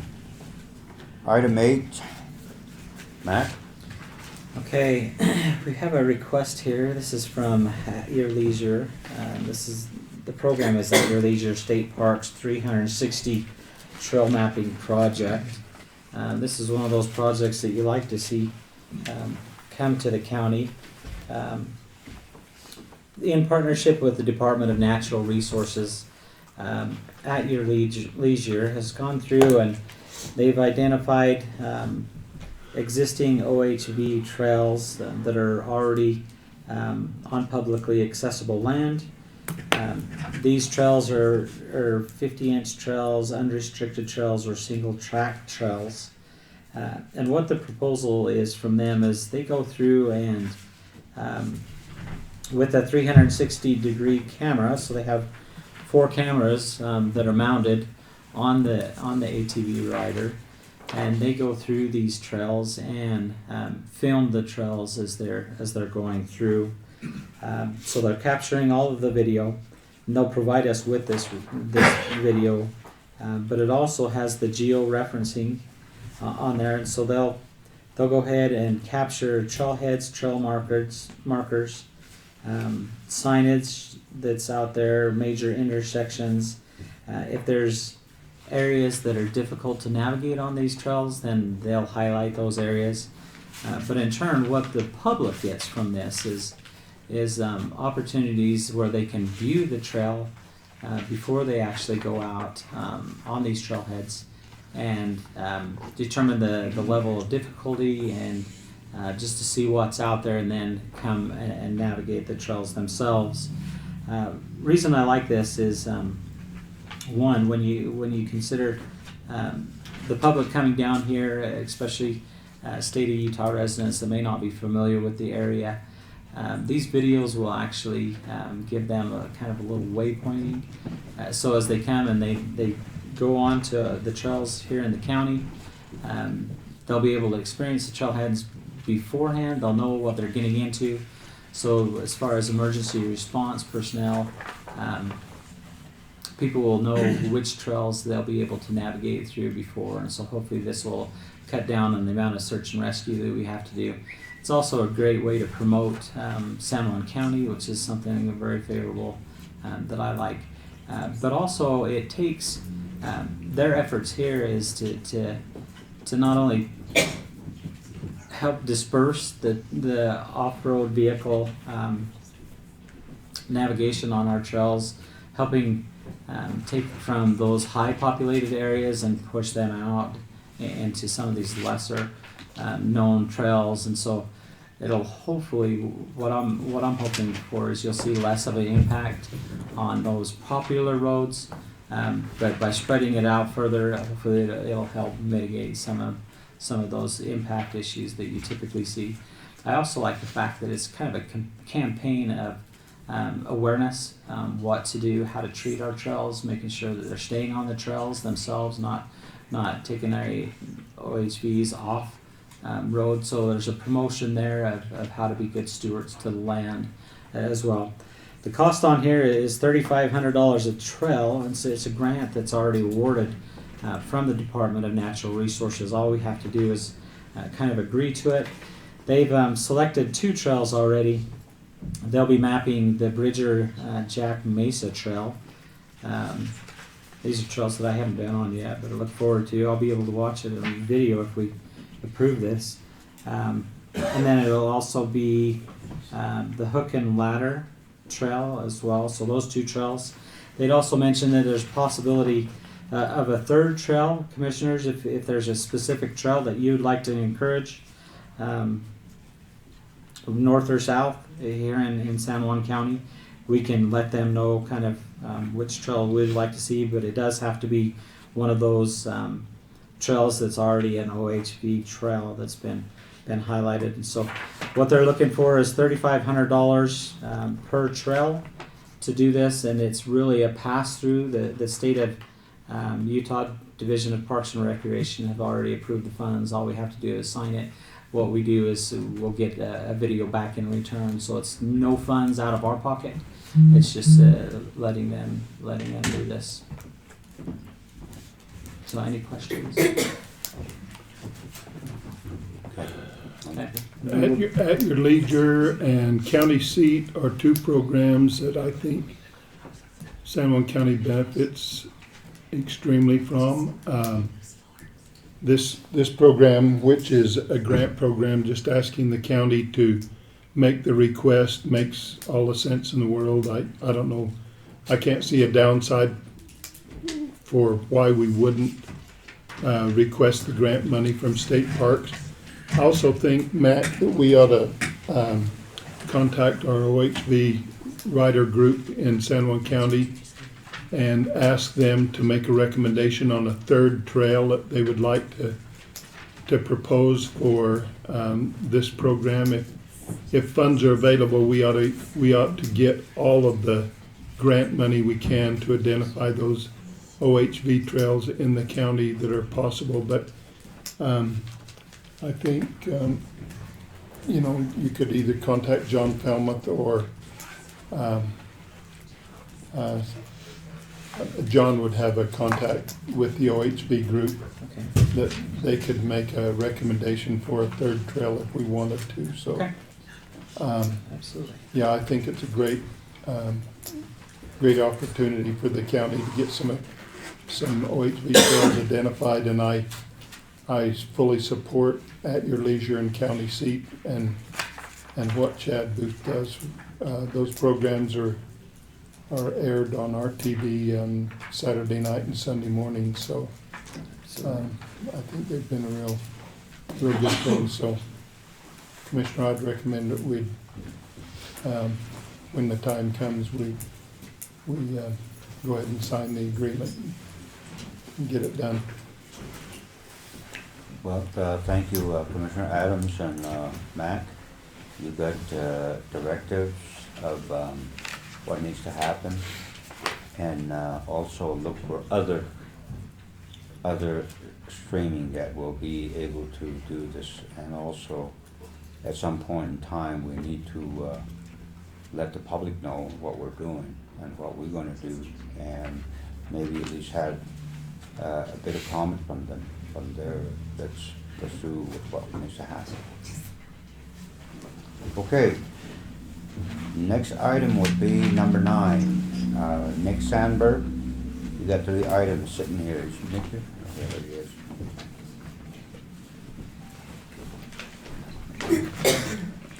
Good morning. Good morning, sir. You may remember last month, the Forest Service came and gave you a short briefing on the administrative draft for the forest plan. And I had prepared some specific comments on that draft to be submitted to the Forest Service.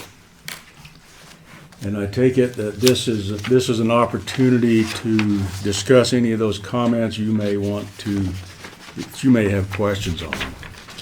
And whether you would concur with sending these to the Forest Service. And I believe these were all in your packets, and I think I handed them out to you at the last commission meeting also. Yeah.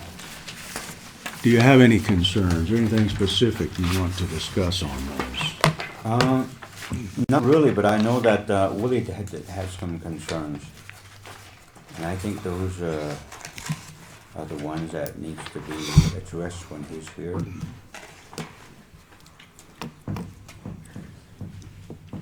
This is a time-sensitive document, isn't it? We're already a week or two Yeah. beyond there. We asked for an extension, right? They've got to go to press here Yep. to be able to get to the public with their scoping process here next month.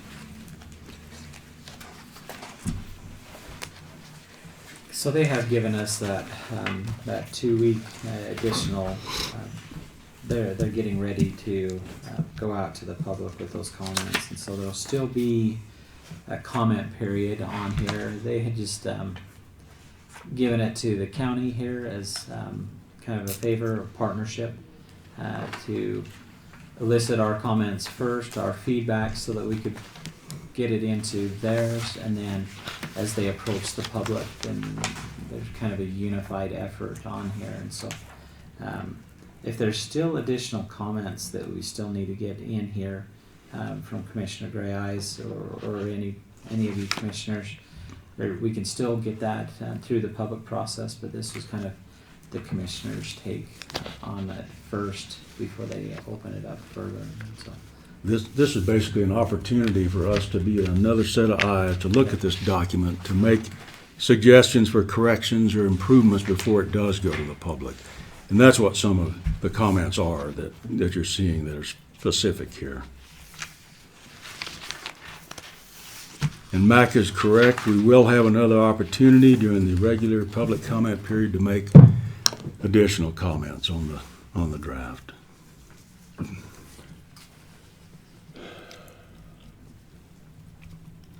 I've reviewed the comments. I think Nick's done a good job of identifying what the concerns of the county would be in general, and maybe there are specific individual comments that maybe are not necessarily included in here, but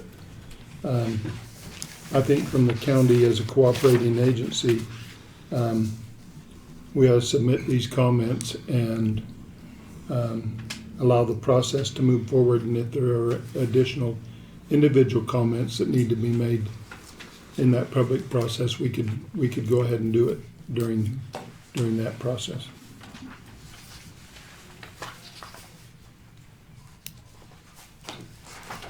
Okay, well, thank you for that additional date that you brought up there, Mac, and we will consider this, and I know, like I said before, Willie does have a concern, and I think that those are the concerns that need to be brought forward before we start ramming this thing down to people's throats, or where we need to start working together. So when that time comes, we will look at every avenue, sensitivities and cultural aspects of Next. Next item, Dark Canyon Dirt Airstrip. I believe you have maps in your packet that show where that is. If you do not, I'll try to explain that a little better. BLM has received an application for a right-of-way from the Backcountry Pilots Association of Utah to use that strip. It's an old strip, probably constructed in the 1950s or 60s with mineral operations in the area. And it's probably been used by the agencies off and on for various projects, whether it's staging for wildfire control or vegetation treatments in that area. But it's now overgrown and eroded, and it's no longer usable. It runs alongside County Road B2091, which is a dead-end road onto that point. It's actually called Airport Point.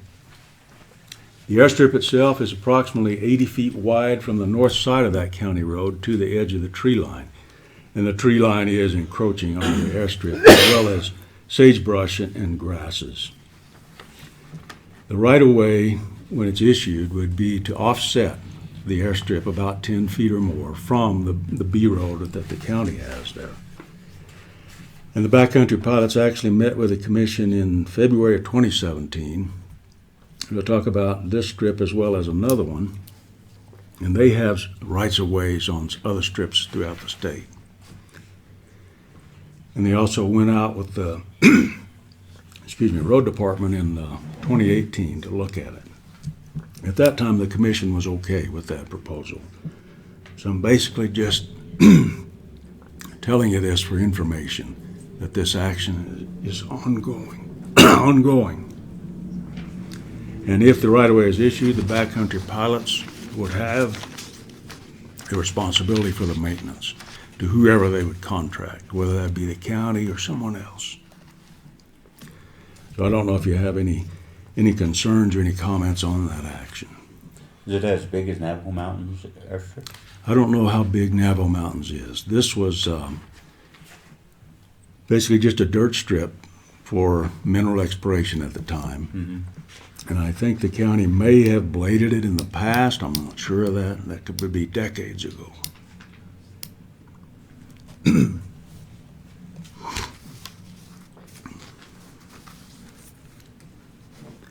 Any comment, Bruce?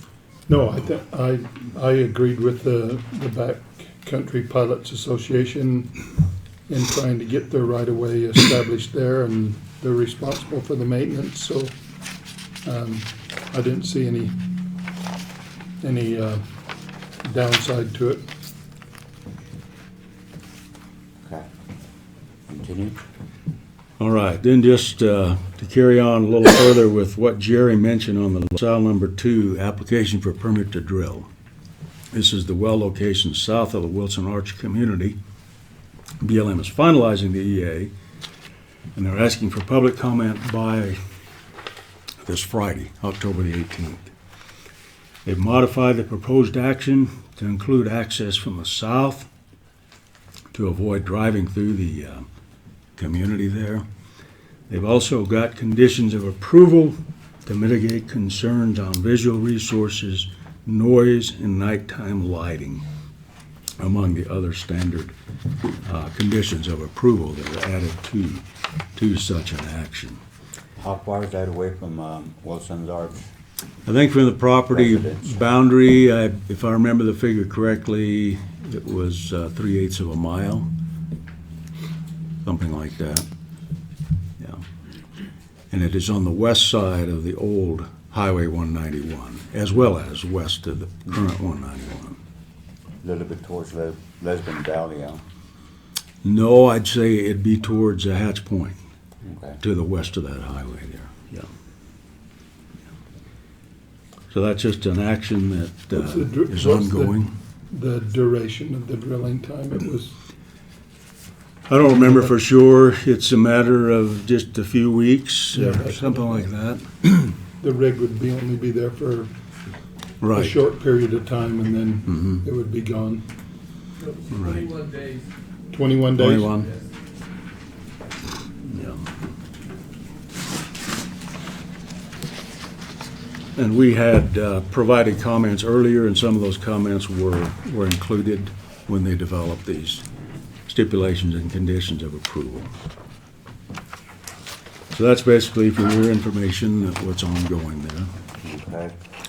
And then tomorrow I'll be attending a meeting in Gunnison, Colorado with the Natural Resources Conservation Service. In that meeting, the Fish and Wildlife Service will discuss the recovery plan on the Gunnison sage grouse. So I'll have an update on that after that meeting.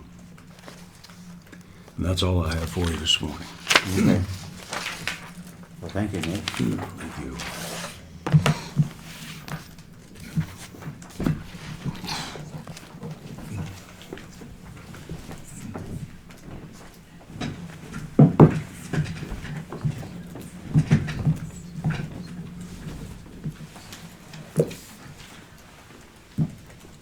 Well, We got about 5 more minutes, so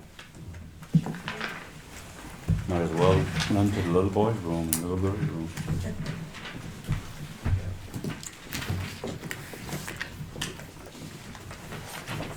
Bruce, can you tell Jerry McNeely to keep it down? I noticed you kind of had an outburst there. That's the only piece of information I do.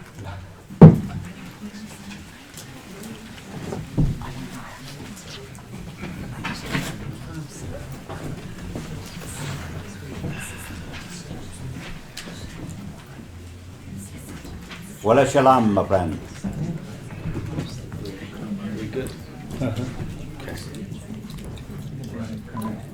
Shake your hand here in the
Session. Welcome once again, folks, make your time to be here with us. And we have quite a few items on the agenda to be dealt with today. And at this point in time, the commission meeting is in session, and would like to have a motion to approve the minutes. I'll make that motion. We approve the minutes of August 6th. the work meeting on October the 1st and the commission meeting on October the 1st, which was held in Blanding. Yes. Perfect. Thank you. I will second that motion. Any questions or comment? No, Let there be none. All those in favor? Aye. We have now approved the two minutes. Now we're going to go down to item number 2, citizens' comment. Remember, hold your comment to the time that you're given, and make sure that everybody knows what your statement is, so that way we don't have to go over the same comment over and over. And if I do feel like the comment is getting out of hand, I will put a stop to your report. And please be courteous and behave yourself, please. So thank you very much. And who do we have first?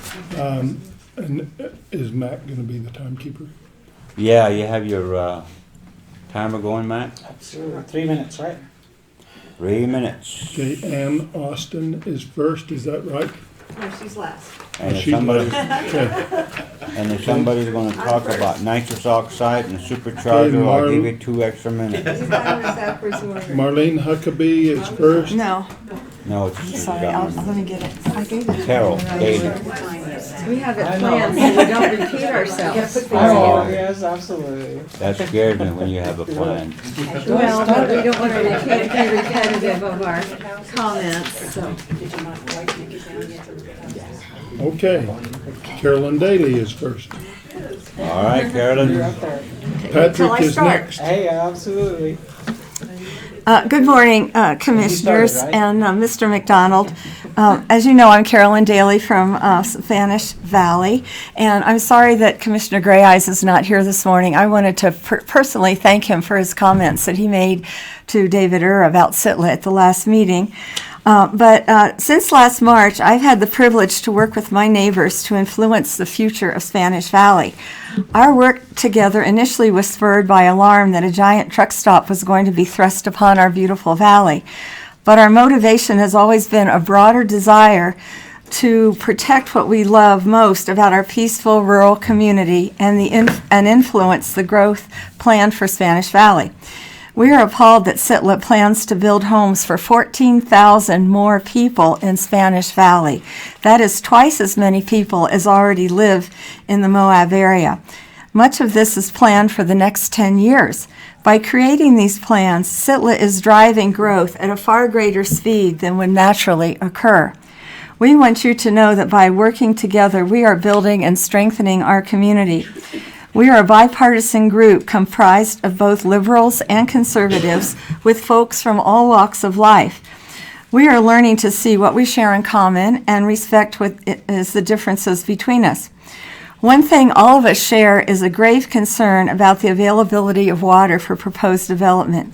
We are talking with cattle ranchers who want growth but want to see it sustainable.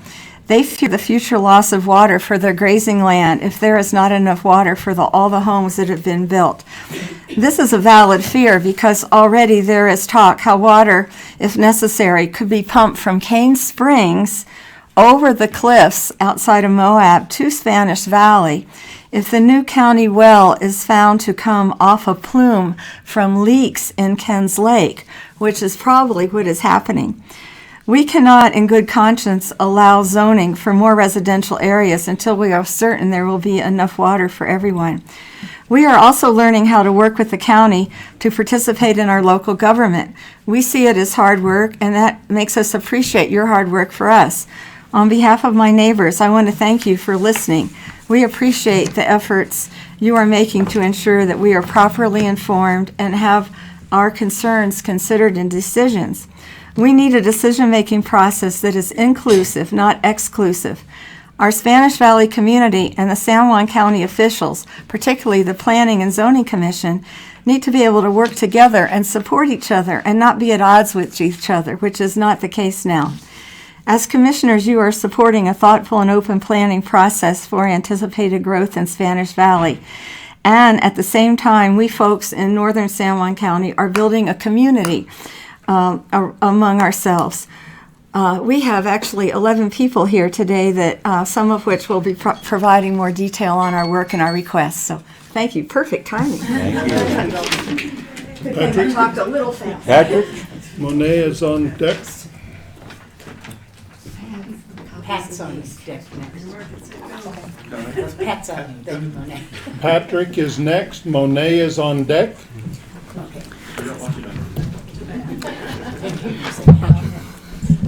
I'd like to thank the commissioners for allowing me to speak and for all you've done for us in the last several months. And I'd also like to thank Landmark for their recommendation ordinance. We did a great job of keeping us informed. They had several individual group public saying comments and meetings. They listened, they publicized their notes and findings. Landmark's ordinance was professionally produced. It was thorough, well thought out, proportionally balanced to all the comments that were put in. Some of the items that we asked for were omitted, but overall it was very fair. There are some things that maybe in the future we would like to communicate for possible adjustments, but overall we really support Landmark's ordinance, and we ask the commissioners to also support Landmark's ordinance. Now, Landmark carefully planned out a timeline for this whole thing, but due to the P&Z's timeline interruptions, we now have a grave concern. It's imperative that an adjusted timetable be updated and produced. The P&Z is scheduled to meet on October 30th. Your next meeting after that will be November 5th. 3 days after the 3 business days after their meeting. The moratorium is scheduled to end on November 17th, 2 weeks later. Your next meeting is not till the following November 19th, after the moratorium expires. In order to produce an updated timeline, we need to know several factors. When does the moratorium officially end? Then we need to work backwards to make this timeline, and we have to take in the state statutes along with this. Some of the other factors that need to be factored in, there may be a 15-day delay from the time that your ordinance is enacted to the actual time it takes effect. If that's the case, that could be a possibility for a huge span of time delay between the end of the moratorium and the enacting of a new ordinance. There are other factors that need to be figured in. According to the statute, it may have to have a public notification in a newspaper. That could be also delay added to it. Then we need to determine what is the drop dead date for the commissioners to take action so that whatever you gentlemen decide to do and put into place, it actually gets in place before the moratorium ends. So with that being said, we want you to know that we support the Landmark ordinance. All right, but we also would like your support in allowing us to work directly with Mr. McDonald to address some of these statutes that may be taking place that may delay the time frame. It may be, hopefully everything will work out, but it may be that you may have to act on November 2nd and not wait till the 5th. Thank you. Thank you. Time. Monet Clark is up, and Jeannie is on deck.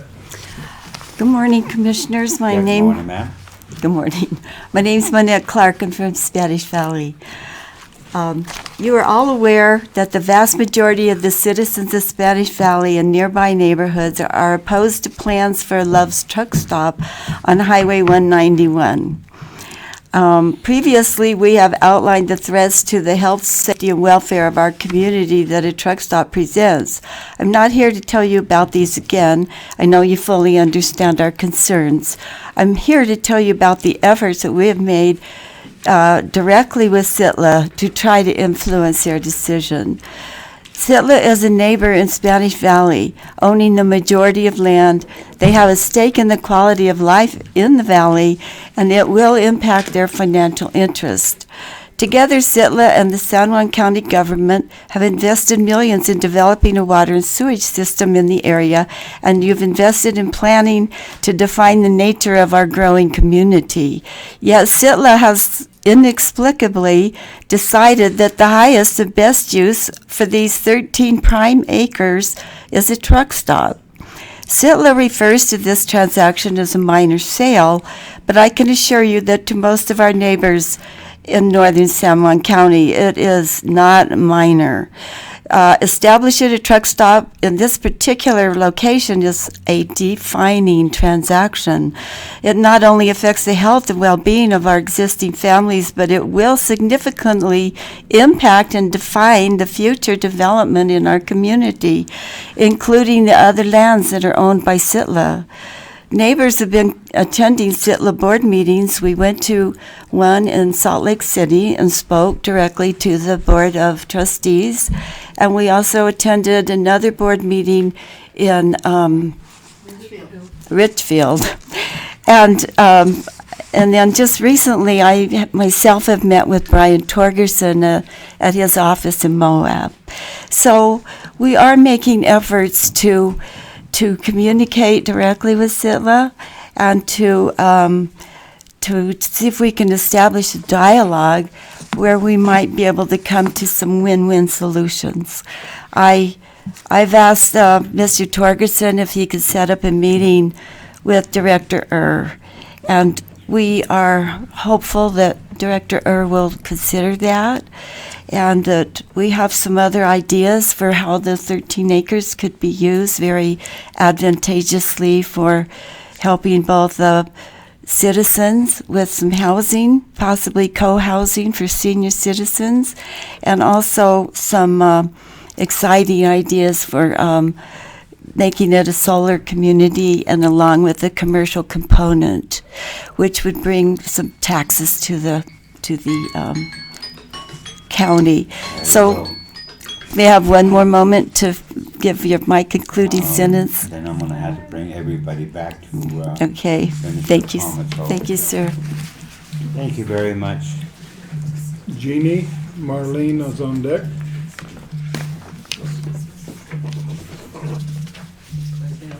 Good morning, Commissioners. Good morning. My name is Jeannie Bondio, and I'm sure you know who I am. And even though I haven't been here much the last few meetings, what I wanted to talk to you about is communication with the county and the residents of the Spanish Valley. And no matter what business or government agency, especially government, you're in, you have to have open communication with the citizens. Without having open communication, there will always be an assumption of deceit because nobody knows what's going on. News on things going on in the Spanish Valley seems to be printed in neither the San Juan Record or the Salt Lake City Tribune. And here's an example. This is in the Spanish Valley, and it was in the paper down here. And it affects some of the people in the southern portion of the Spanish Valley, and it's in regards to the asphalt plant. And they wanted comments and all. Well, when it's in your paper, we don't know anything about it. Also, the proposed Love's truck stop was never put in the paper up there. It was put in the paper down here and also in Salt Lake City. And so we didn't have any idea. I mean, we had a big surprise when we heard about it. And we never had a chance to voice our opinions before Sitla decided to sell the property to Love's. Without the residents of Spanish Valley and Grand County not being informed about what's being planned for this area, it looks like a cover-up. That's why we need the open communication between San Juan County government and the citizens. Here's an example of a notice, and it was already brought up earlier this morning with BLM and the drilling. And this was in the Moab paper. If I can get them apart. This was posted, so we were notified, And this was done right, because otherwise we have no idea. And I spoke to the Moab Sun Times, and they will print, the Moab Sun will print notices for things like this, and also other things that we need to know up there, because we're kind of separated from the rest of the county. But they gave me their word that they would print stuff. I don't know if San Juan County has a public information officer or not, but we need to have someone from the county contact the local papers for the Spanish Valley, so it won't look like there are improprieties with the government in San Juan County. And that's it. Thank you very much. Marlene and Ann Austin on deck. Good morning, Commissioners. Huckleberry. I want to welcome new leader. I have a dream, and my dream is to, Marlene Huckabee, is to have a solar park, a solar village. It could be the beginning of, you're entering San Juan, and you'll see your first solar village in Utah. It's maybe anywhere, I don't know. I contacted a local solar person, actually he's in our group, and he figured out how much would be generated by having a solar park. It would bring in revenue, it would help pay some of your bills, so it's not like it would be costing you. We could work with this company, I won't mention the name, that's right next to my property. Why couldn't we work with them? They want to help educate children. Don't they want to help keep children healthy? A solar village would not make people sick. It could be solar, the whole thing solar. Straw bale homes, and like Manette said, maybe housing for seniors, or maybe housing for a care center. Something that will provide a good service, will bring in revenue, that will not be toxic. It'll set a precedent. Monticello has the Discovery Center, which is fabulous. I took my grandchildren there. That's one of the things. You have the solar propellers farm, whatever that is, wind farm. This would just be another part. I mean, I look at those. I know a lot of people hate them. I think they're beautiful because I know what they're doing. I feel that same way about solar panels. When I look at them, I think, yay, we're helping the planet. So that's my dream. And you can look at these numbers. He didn't figure out what it would cost, but, you know, we could probably get someone that would help pay that. They do have, they give grants on solar panels, because I talked to the gal in Moab that works with the power company. So it's a possibility that we could have a win-win dream for everyone. So I hope it's your dream. Mm-hmm. It's my dream. Thank you. Thank you, thank you. Ann Austin and Dave is on deck.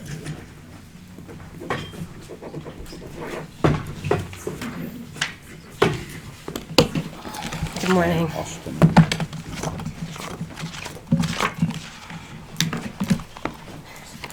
Good morning. So I'm Ann Austin. I live in Spanish Valley, San Juan County. Based on my observations working as a public school teacher in Grand County for 7 years, one of my biggest concerns for our public schools is high teacher and staff turnover and the lack of qualified teachers we have in our area. This impacts students and teachers negatively every year. Any progress that is made one school year can be set back when staff changes. This impacts teacher and student morale and frankly contributes to more teacher burnout and turnover. It is my understanding that the cause of this high teacher turnover is the lack of affordable housing in our community. Our community is northern San Juan County and Grand County, Moab. It's both of those places. And teachers just can't afford to live there.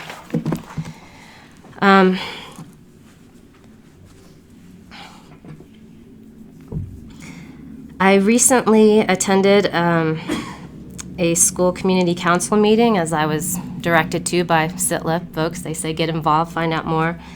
And I've looked at the website and I see what the different purposes that the trust lands money is being spent on. Lately, it's been things like field trips, some curriculum, partial salaries for staff that are kind of filling in where the need is because they're missing teachers in critical places. It's more kind of short-term vision, short-term sighted use of monies is what I'm seeing. Not that I'm saying it's wasted by any means, but could this money be better spent if the school districts had more ways of using the money, and the counties for that matter? So how will Sitla's plans to develop Spanish Valley impact our public schools? If Sitla lands are used to build expensive vacation homes, they will only be exacerbating the problem. Just throwing money at something doesn't necessarily benefit the schools where it counts. Sitla funding would be more valuable to its beneficiaries if long-term needs were addressed. So I think Grand and San Juan County government and school districts need to hold Sitla accountable and establish expectations for future land development projects, including affordable housing that would actually address its beneficiaries' needs. On another note, we, as members of the community, really would request that the commissioners write a letter to Sitla opposing the truck stop. Thank you. Dave? For Cardi, or is it? Yeah, Focardi, yeah. Dave. Yeah. Hello, Commissioner Adams, Commissioner Maryboy. Good to see you guys again. Thanks for listening to us. You may recall I live on Sunny Acres Lane in San Juan County. So I've got 5 points to make. One is the Pat Creek. The Pat Creek drainage is the recharge of the shallow aquifer that a lot of people use in that valley. If you looked at the recent USGS report, they did a study on the whole water system of the Moab Valley. One of their conclusions is that Pat Creek drainage is the recharge of the shallow aquifer. If you look at where that Pat Creek drainage runs, the low point is right behind where the Love Truck Stop wants to go. And I've sent an email to all of you and to Sitla, you may have seen, addressing that concern. There's no underground storage tank for fuel that does not leak eventually. Sooner or later, that's going to get into that Pat Creek recharge, and then we're going to have to deal with that cleanup. It's probably going to cost more than $1.3 million. I'm also, another point I want to make is I'm concerned about the delay the Planning and Zoning Commission is putting on addressing the ordinances. It's going to put the burden on you guys, the commissioners, to get that all dealt with before the moratorium. And to follow up, I think what Pat was trying to say, that you may need to act before November 5th, so you might want to consider preliminary planning for a special session that you might need to call if you want to have all that stuff enacted. I'm sure there will be communications regarding all that. And it's really important that, fourth point is that ordinance must be in place by the end of the moratorium to govern the Love's development. I'm fairly pessimistic that that gas station is going to go in. But if it does, we definitely need to have ordinances in place to govern its development. Kind of addition to Ann, if you do have conversations with Sitla, whether or not you write a letter to them or do something official, you might want to consider that they consider the long-term financial benefits of what they do with that property. Since they're going to be doing so much development in that county, they should take a step back and take a look and see if really a Love's Truck Stop is the first thing they want to get going in there on their land. That's it. Thank you. Thank you very much. Folks, thank you for your comment. I appreciate that. And believe me, we're doing what we can. Being consistent or working together, voice your concern is good.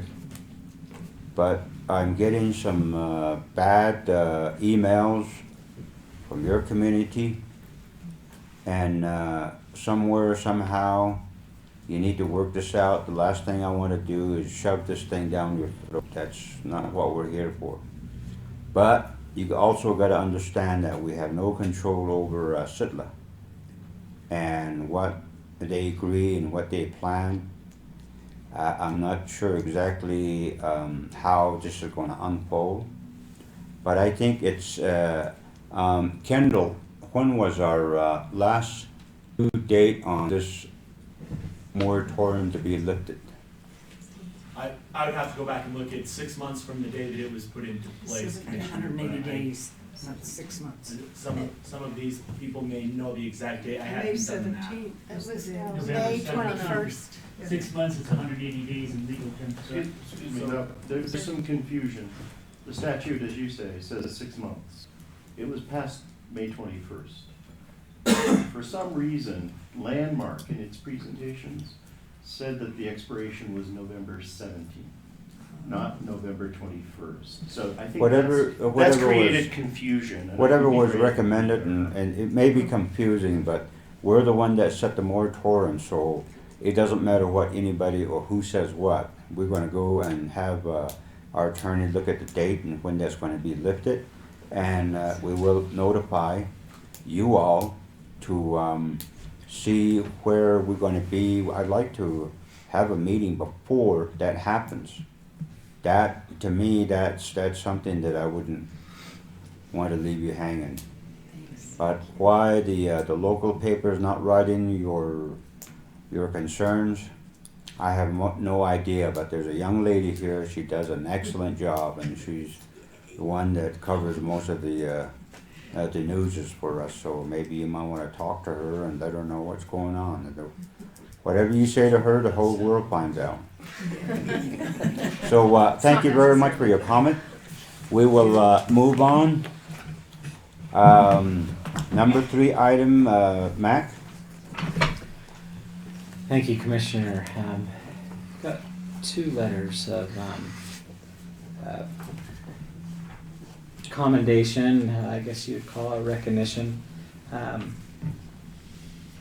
Mostly, and we heard previously in our work session, you heard from Natalie and kind of all of the efforts that she has taken and her team. I would imagine this is the entire department that's also helping with her. But I do have 2 letters that I'd like to read in recognition of those efforts. And so I'll begin with Natalie's, and then I also have a letter of recommendation to sign for Jerry as well. Natalie's specifically states, on behalf of the Board of San Juan County Commissioners and in recognition of the efforts taken within this last month, namely the Economic Diversification Summit, which took place on September 23rd, 2019, and the Utah Tourism Industry Association Tour for state legislators and their staff held on September 26th through 27th, 2019. We officially want to recognize and thank Natalie and her staff for those efforts in helping promote the county, to assist in bringing together multiple agencies and our strategic partners who assisted in our economic development efforts here in the county, particularly our partners, and these are critical on here. She noted 92 people had actually came out, but the partners that she brought in at the table were pretty critical. You have the U.S. Economic Development Administration, the Utah Governor's Office of Economic Development, Utah Housing and Community Development, Utah Association of Counties, Utah State University, Utah Office of Tourism, Utah Department of Workforce Services, Southeastern Utah Association of Local Governments, Utah Education and Telehealth Network, Emory Telecom, Region 10 from Colorado, Region 9 Economic District of Southwest Colorado. As a county, we appreciate these efforts undertaken to help promote San Juan County and to collaborate with outside partners in our efforts. A great demonstration of leadership and your willingness to go above and beyond. So I just recommending that you sign this and just kind of thank her for those efforts. This is, coming from probably over 15 years of background in economic development, seeing economic development take place throughout the whole entire state of Utah. She's definitely doing a lot. I know there are counties out there that are doing far less than she is doing, and so with those great efforts, I would recommend that you sign this letter in recognition of those efforts. And then I do have one for Jerry Gramper. So Jerry, she is obviously she also assisted in this process as well. She's kind of one of those strategic partners that we have out here within Southern Utah. The programs that they offer here and kind of the support that they also issue for the county. It's just a great partner to have. Not only do they provide funding for us, but also just that support and the knowledge and the programs that help us kind of move that ball forward. And so her letter is similar to Natalie's, but a little bit less, but we do want to recognize both of them. Great. Bruce? Yeah, I agree wholeheartedly. Okay, Natalie, if we can get you to come up. Where's our photographers? On record. So this one's for Natalie, for you to sign. Okay. And then we've got Jerry's to sign as well.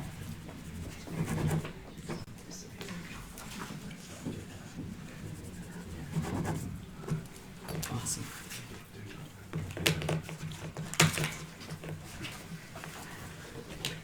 So with Natalie, just a token of our appreciation as well, we've got an Amazon gift card there. Thank you. Congrats. Here's that. Thank you. Okay, thank you.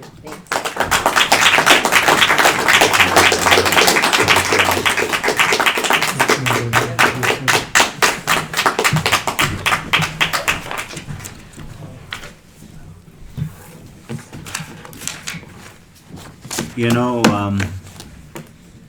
in ending, I think it's a good practice to recognize some of the staff. Some of our staff has been working so hard, diligently, and sometimes we don't stop and take a little time to thank them. And maybe from now on, look at some of the staff and for the hard work they do. We need to recognize them. And they do a lot for the people, for the citizens of our county. So with that, thank you very much. And Natalie, appreciate all the work that she's done and what she's done for the community. Appreciate that. Sorry that I wasn't able to make most of all her gatherings and meetings, but I hear some good things about that. So with that, thank you very much, Mac. Okay, the next item would be Greg Adams, item number 4. I'll make a motion that we approve the assessor's recommendation to remove the house from the Jared Croft property under the reassessment process because the house had burned down. A motion is made by Commissioner Adams to move on with the recommendation on item number 4, and I will second that. Any other last comment or input from either the administrator or David? There be none. All those in favor? Aye. Aye. Thank you. The next item is a similar resolution. I'll make a motion that we accept the Lisbon Valley Mine property tax payoff proposal.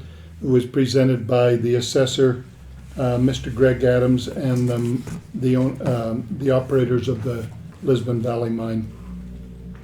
Thank you very much. A motion's been made to pursue with the item number 5 on the Lisbon Valley mining property tax, and I will second that. Any other questions or comment to that?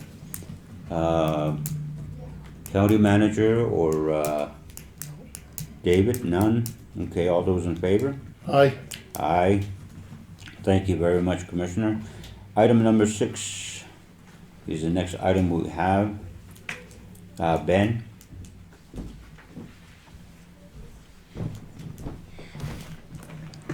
Good morning.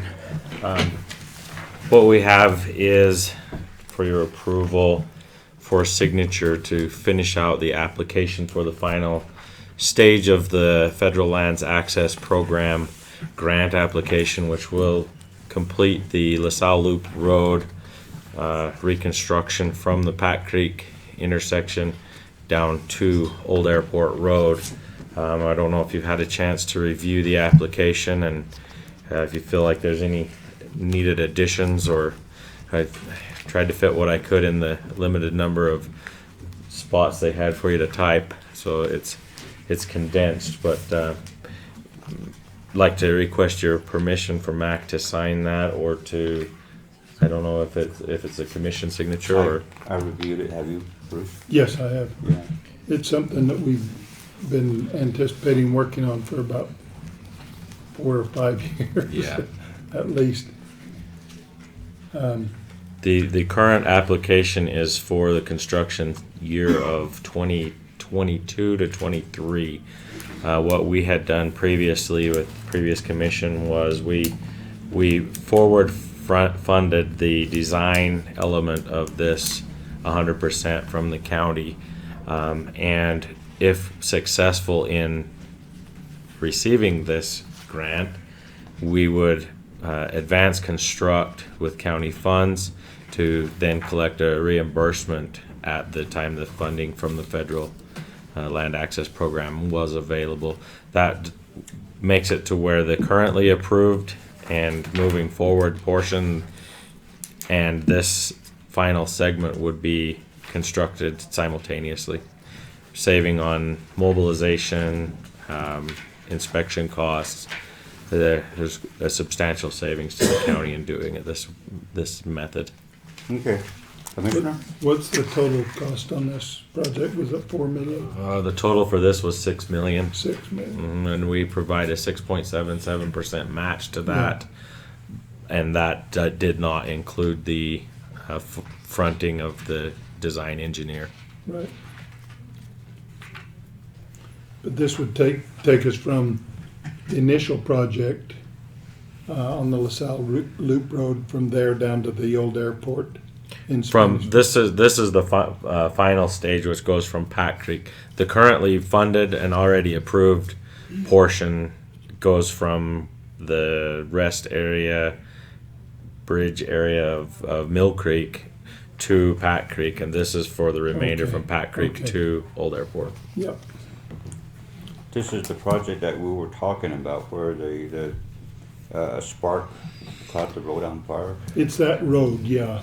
Mm-hmm. Up it's in the area. Pat Creek, I'm sure that we've had a lot of requests to fix potholes and problems in this road, and not wanting to spend a ton of money on it because we're going to redo the whole road with this project. We'll do our best to keep the road passable, but yeah, this will be a great thing for the people that live up in Pat Creek. Good. But it's not going to happen for a while. We can wait. A motion will be in order. Okay, I'll make a motion that we authorize a signature on this from the county and submit the Utah Federal Lands Access Program project. I guess, what's the name of it, Benny? Pat Creek? It's the LaSalle Loop. LaSalle Loop, okay. Okay. You want to try for Benny Willie style and add number 7, or you want to stay with 6?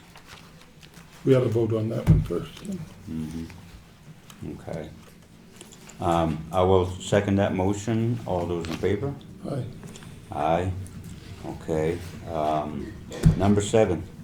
Number 7 is requesting the approval for procurement of a poly sander unit to be mounted in an existing road department vehicle to replace a rusted out sander that's currently being used, or won't be being used this year because it's rusted out.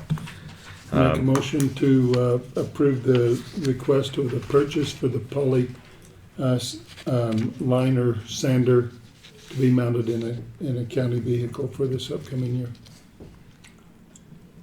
Does it have a third gear? All right, I'll second that motion. All those in favor? Aye. Aye. You got it. Whenever you have time today, Ben, can you call the state and see if they can bring down a centerline painter? We need it really bad from Radford all the way to Red Mesa, from Red Mesa down to 191. The seniors are getting really upset with me. They said they can't see at night. The road just blurs right into the scenery, and they run off the road. If there's a center line, they can see that center line. Okay.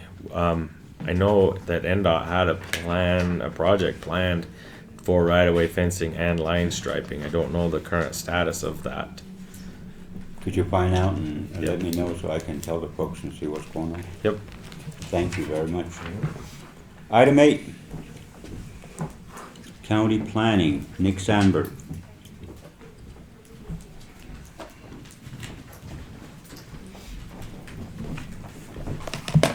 Well, this was a letter basically stating that we appreciated the opportunity to comment on the plan, and that, the forest plan, and that our specific comments would be forwarded. But from what I heard in the work meeting, I don't know if you're interested in doing that. Yeah, I would make a motion that we authorize the chairman to sign the letter and submit the comments, because we'll have additional time to make individual comments later on in the plan, and we can address Willie's concerns with that. But in order to meet the timeline for county to have their comments in, we probably need to sign that and submit those comments as soon as possible. So my motion is to allow Kenneth to sign that letter. Okay, motion is made by Commissioner Adams to have the chairman sign the document, and the other items that he has addressed into the record will be recognized, comments, and also the vice chairman's concern that will be addressed. So with that, I will second the motion, and all those in favor? Aye. Aye, thank you very much.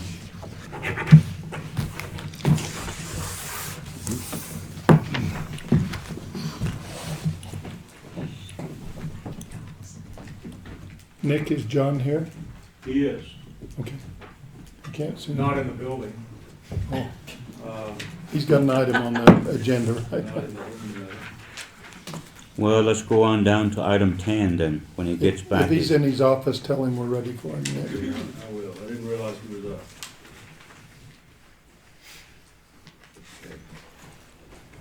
So let's see, item number 10, that's me. I'll take that one. So what this is ratify an approval of the annual all-weather incorporated agreement for aviation support and maintenance at Cal Black Memorial Airport. Contract amount on here is $10,800. Doesn't really, the effective date on here is January 1st of 2020, so we're kind of bringing it to you in advance, but just to tee it up so it's all ready to go. It's annual, this is an annual fee that they provide the maintenance for us. It's $5,400 a year. This is a 2-year contract, so that total amount is $10,800. Make a motion to approve the agreement on the annual maintenance at the Cal Black Airport. Motion has been made by Commissioner Adam to pursue with item number 10 on Cal Black's Airport, and I will second that. All those in favor? Aye. Aye. Thank you. Item 11. Okay, and this was just to ratify the approval of that Google Street View 360 degree mapping agreement that was presented in a work session.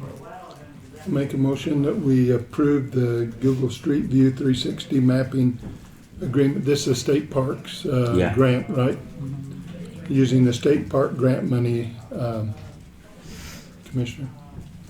Thank you. A motion's been made by Commissioner Adams to reflect on the state park.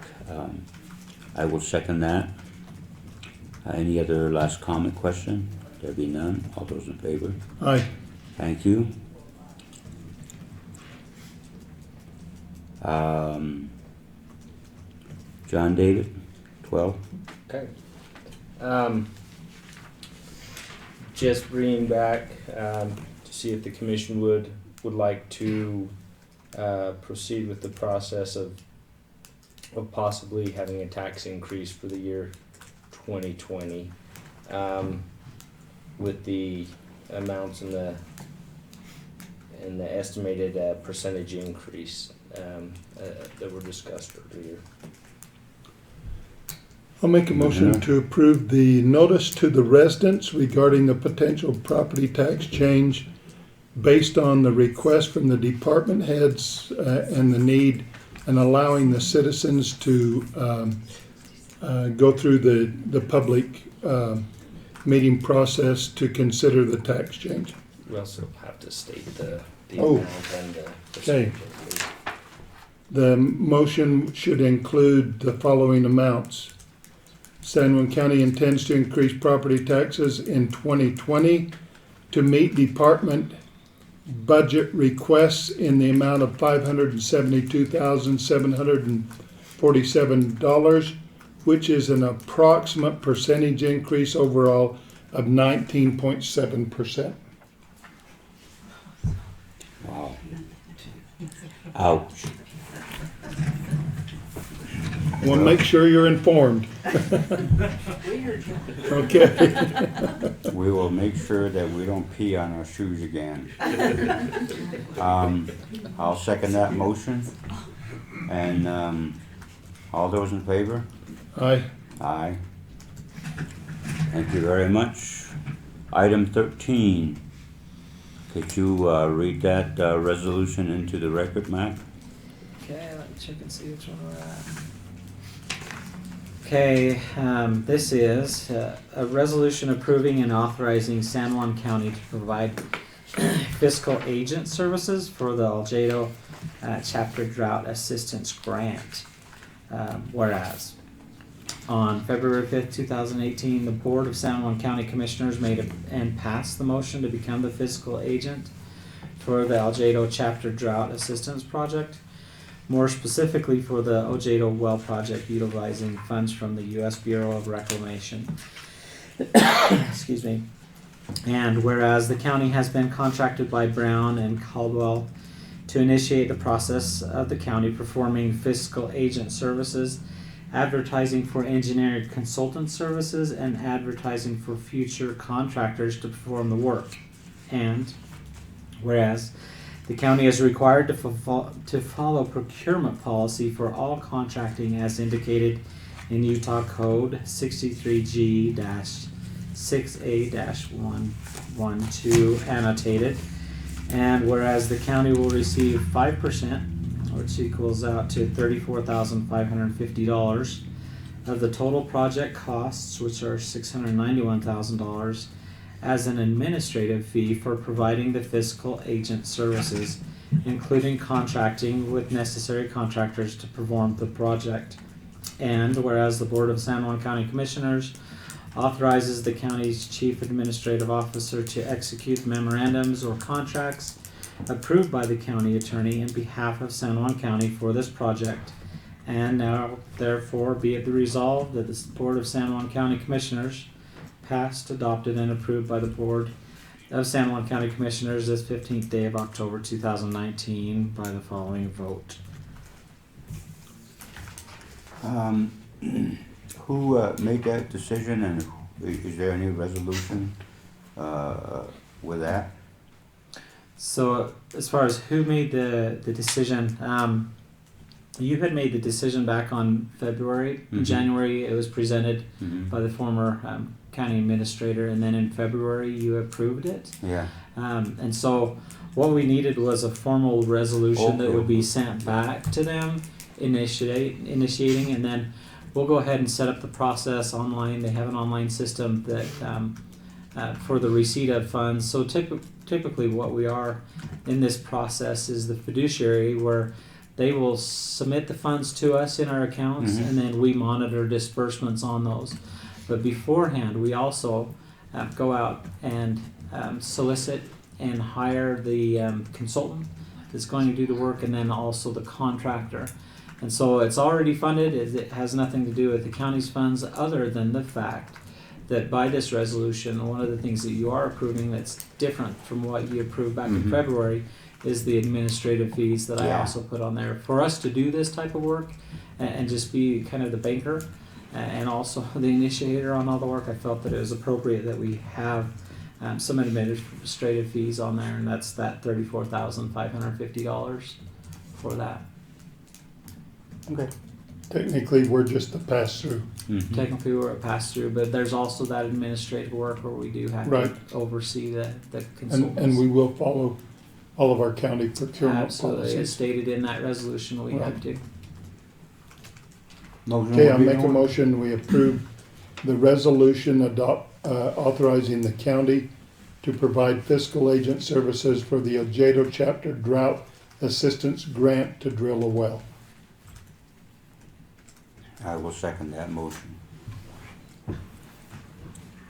All those in favor? Aye. Aye. Thank you very much.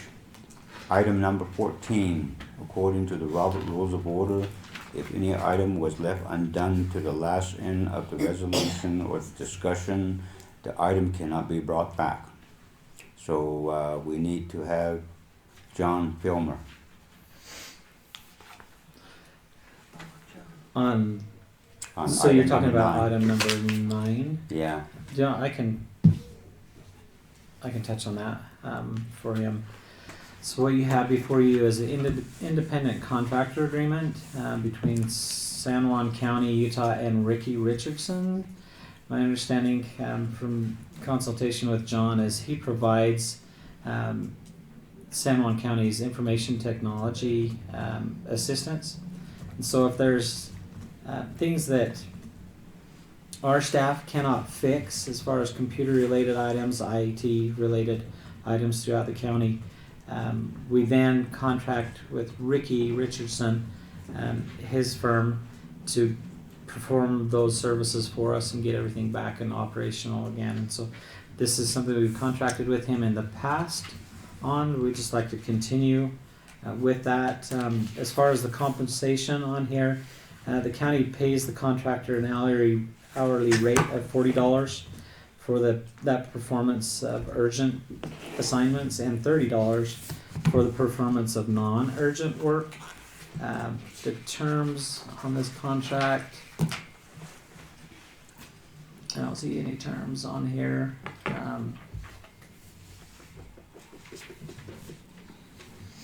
I'll have to look and see if there's nothing that's jumping out as far as terms on here. Becomes effective October 30th and will continue in effect until such time as the services for which the contractor was hired for this agreement has been completed. Just kind of open-ended. This is kind of going back to the tax increase request. You know, you have department heads or staff that are trying to do a good job and save money. John, he does that for us. But there are certain situations where it becomes so technical that he can no longer perform those services. And so in a pinch, we've contracted with Ricky to provide those services for us. So that's what this contract is. John's here if you want to hear from him. Oh, hey. Oh. John, did I lie? We're ready to vote on your item. Go ahead. You don't want to speak to it? You don't No, want I to tell think us that how, would be- you don't want to tell us how underserved the county is because of the lack of your personal skills and these, and we need to hire somebody who is much more technical. I wasn't planning on saying that.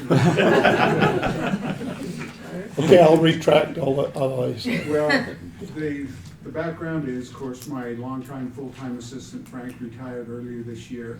We decided we wouldn't replace him with a full-time employee. And, but we kind of decided at the time that as the need arose, we would hire a local contractor to provide some assistance. It's not a matter of technical expertise, it's a matter of the time to do the work in some cases. I don't know if you're aware, we had a lightning strike here about a month ago that hit somewhere around this building. It also damaged the neighboring church building.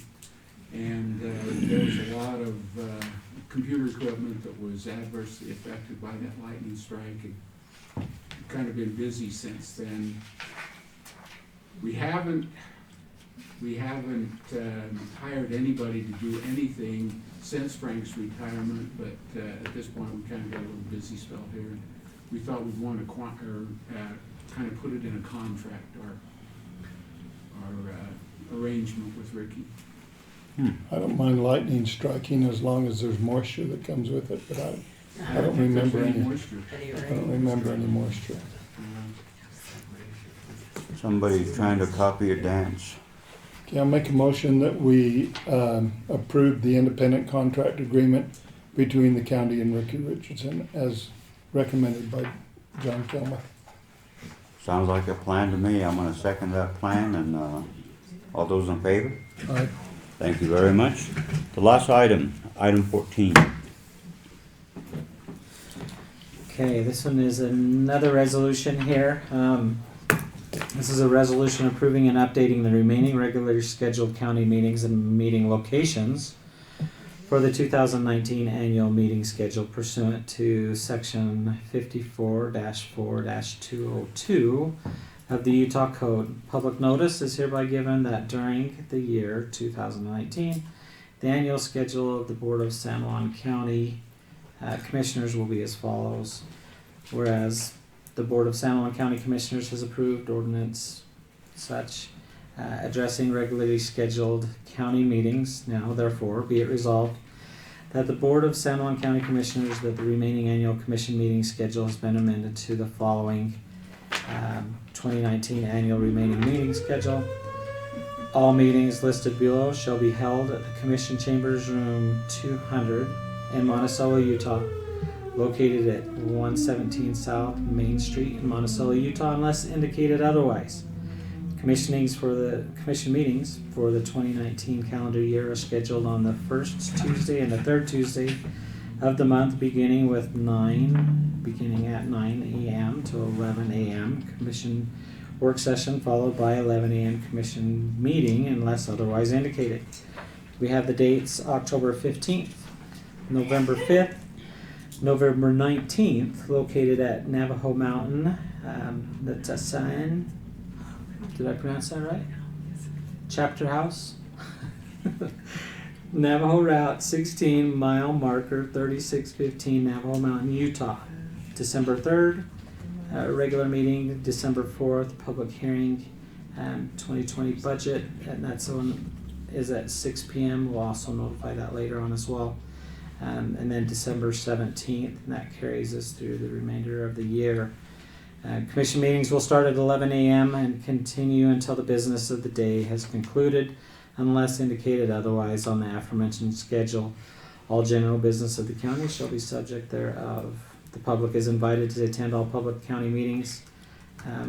There's a repealer on here. This resolution shall repeal and supersede all prior ordinances and resolutions governing the same. Now therefore be it hereby resolved that the Board of San Juan County Commissioners passed, adopted, and approved by the Board of San Juan County Commissioners this 15th day of October 2019 by the following vote as follows.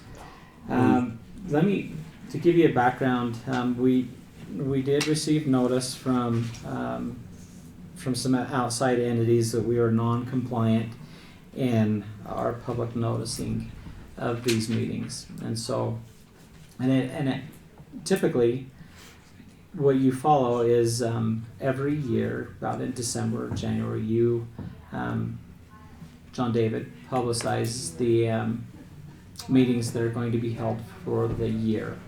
And we haven't updated that since it was initially approved.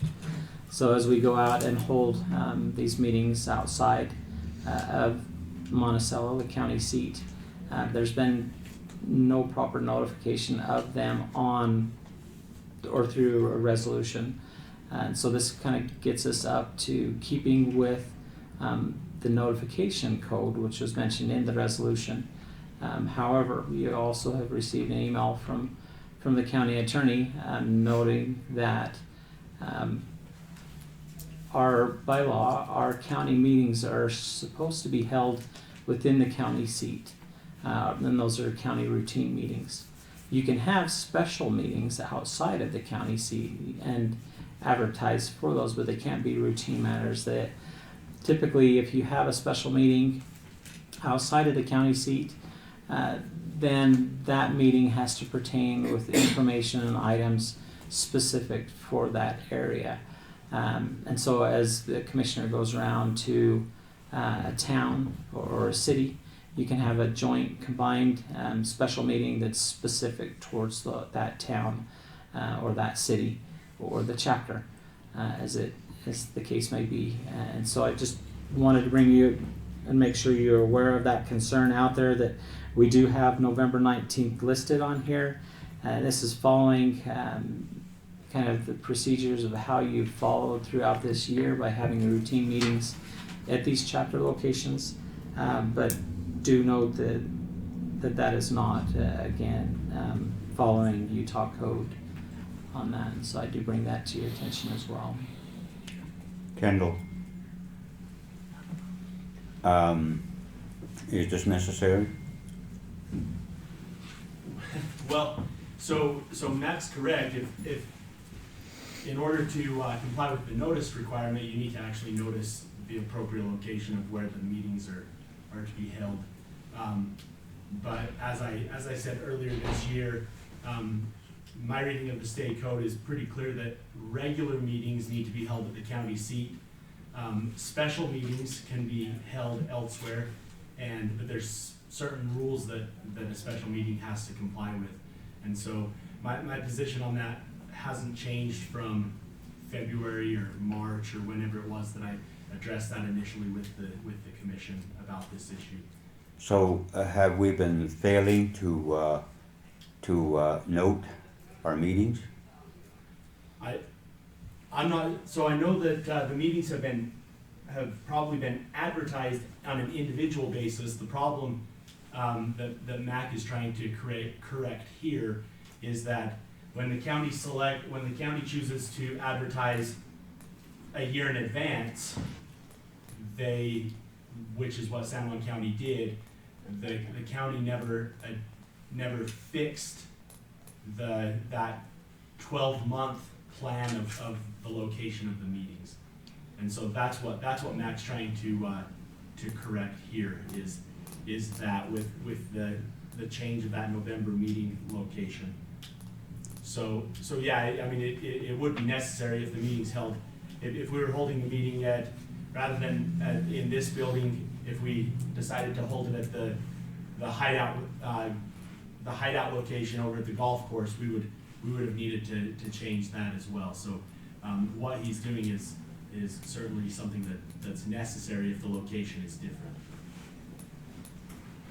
So as a commissioner, we receive recommendations from outside entities or group or whatever, but the ultimate decision lies with the county commissioners. We're the one that calls that, right? Okay. Okay, a resolution was read into the record. Commissioner Adams, Make a motion that we adopt the resolution approving and updating the remaining regular scheduled county meetings and meeting locations. A recommendation or a motion's been made by Commissioner Adams to move with the resolution that's been set into the record, with the statement that was set into the record, and I will vote against.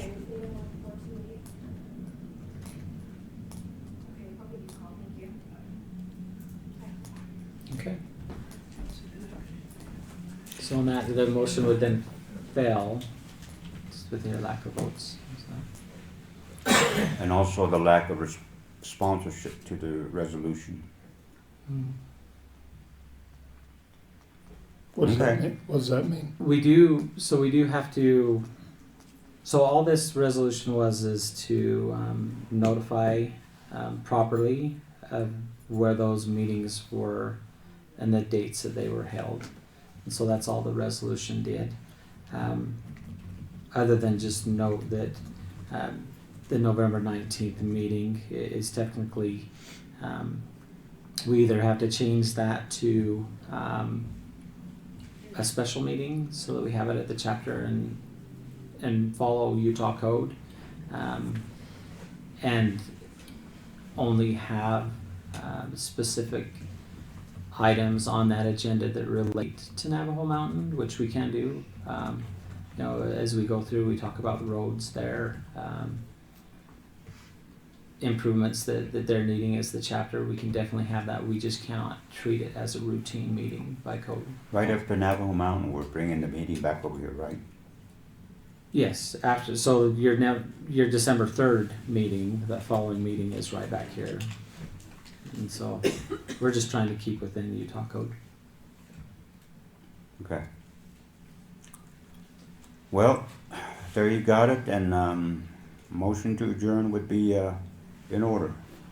So just so I make sure I understand, Kenneth, you're not in favor of having the meetings as we had previously designated where we're gonna have them, and all we're doing is trying to notice when we're gonna have those meetings?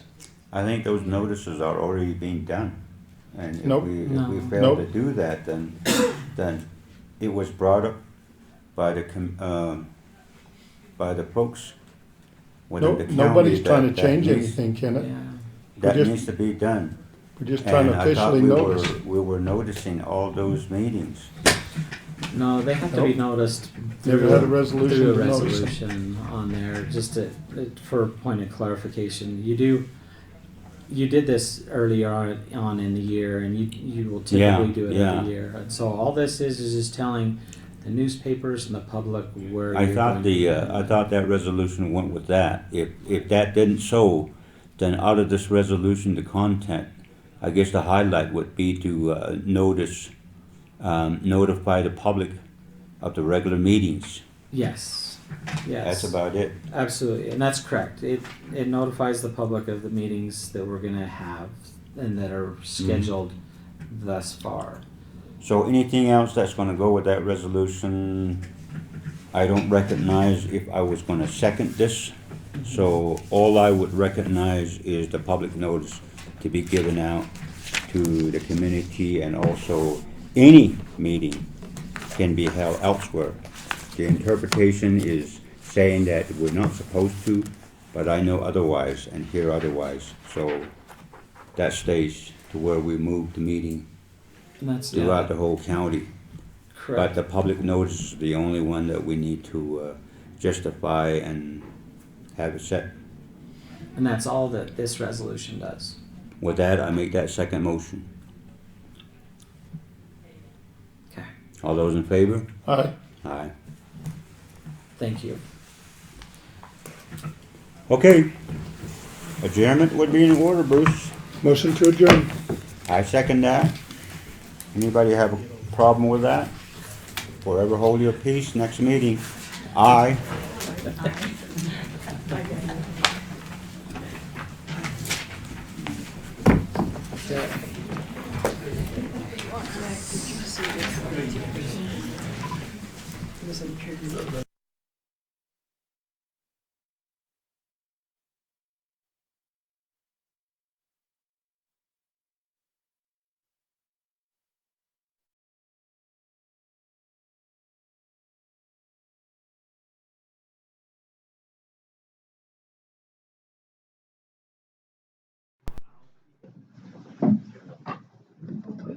I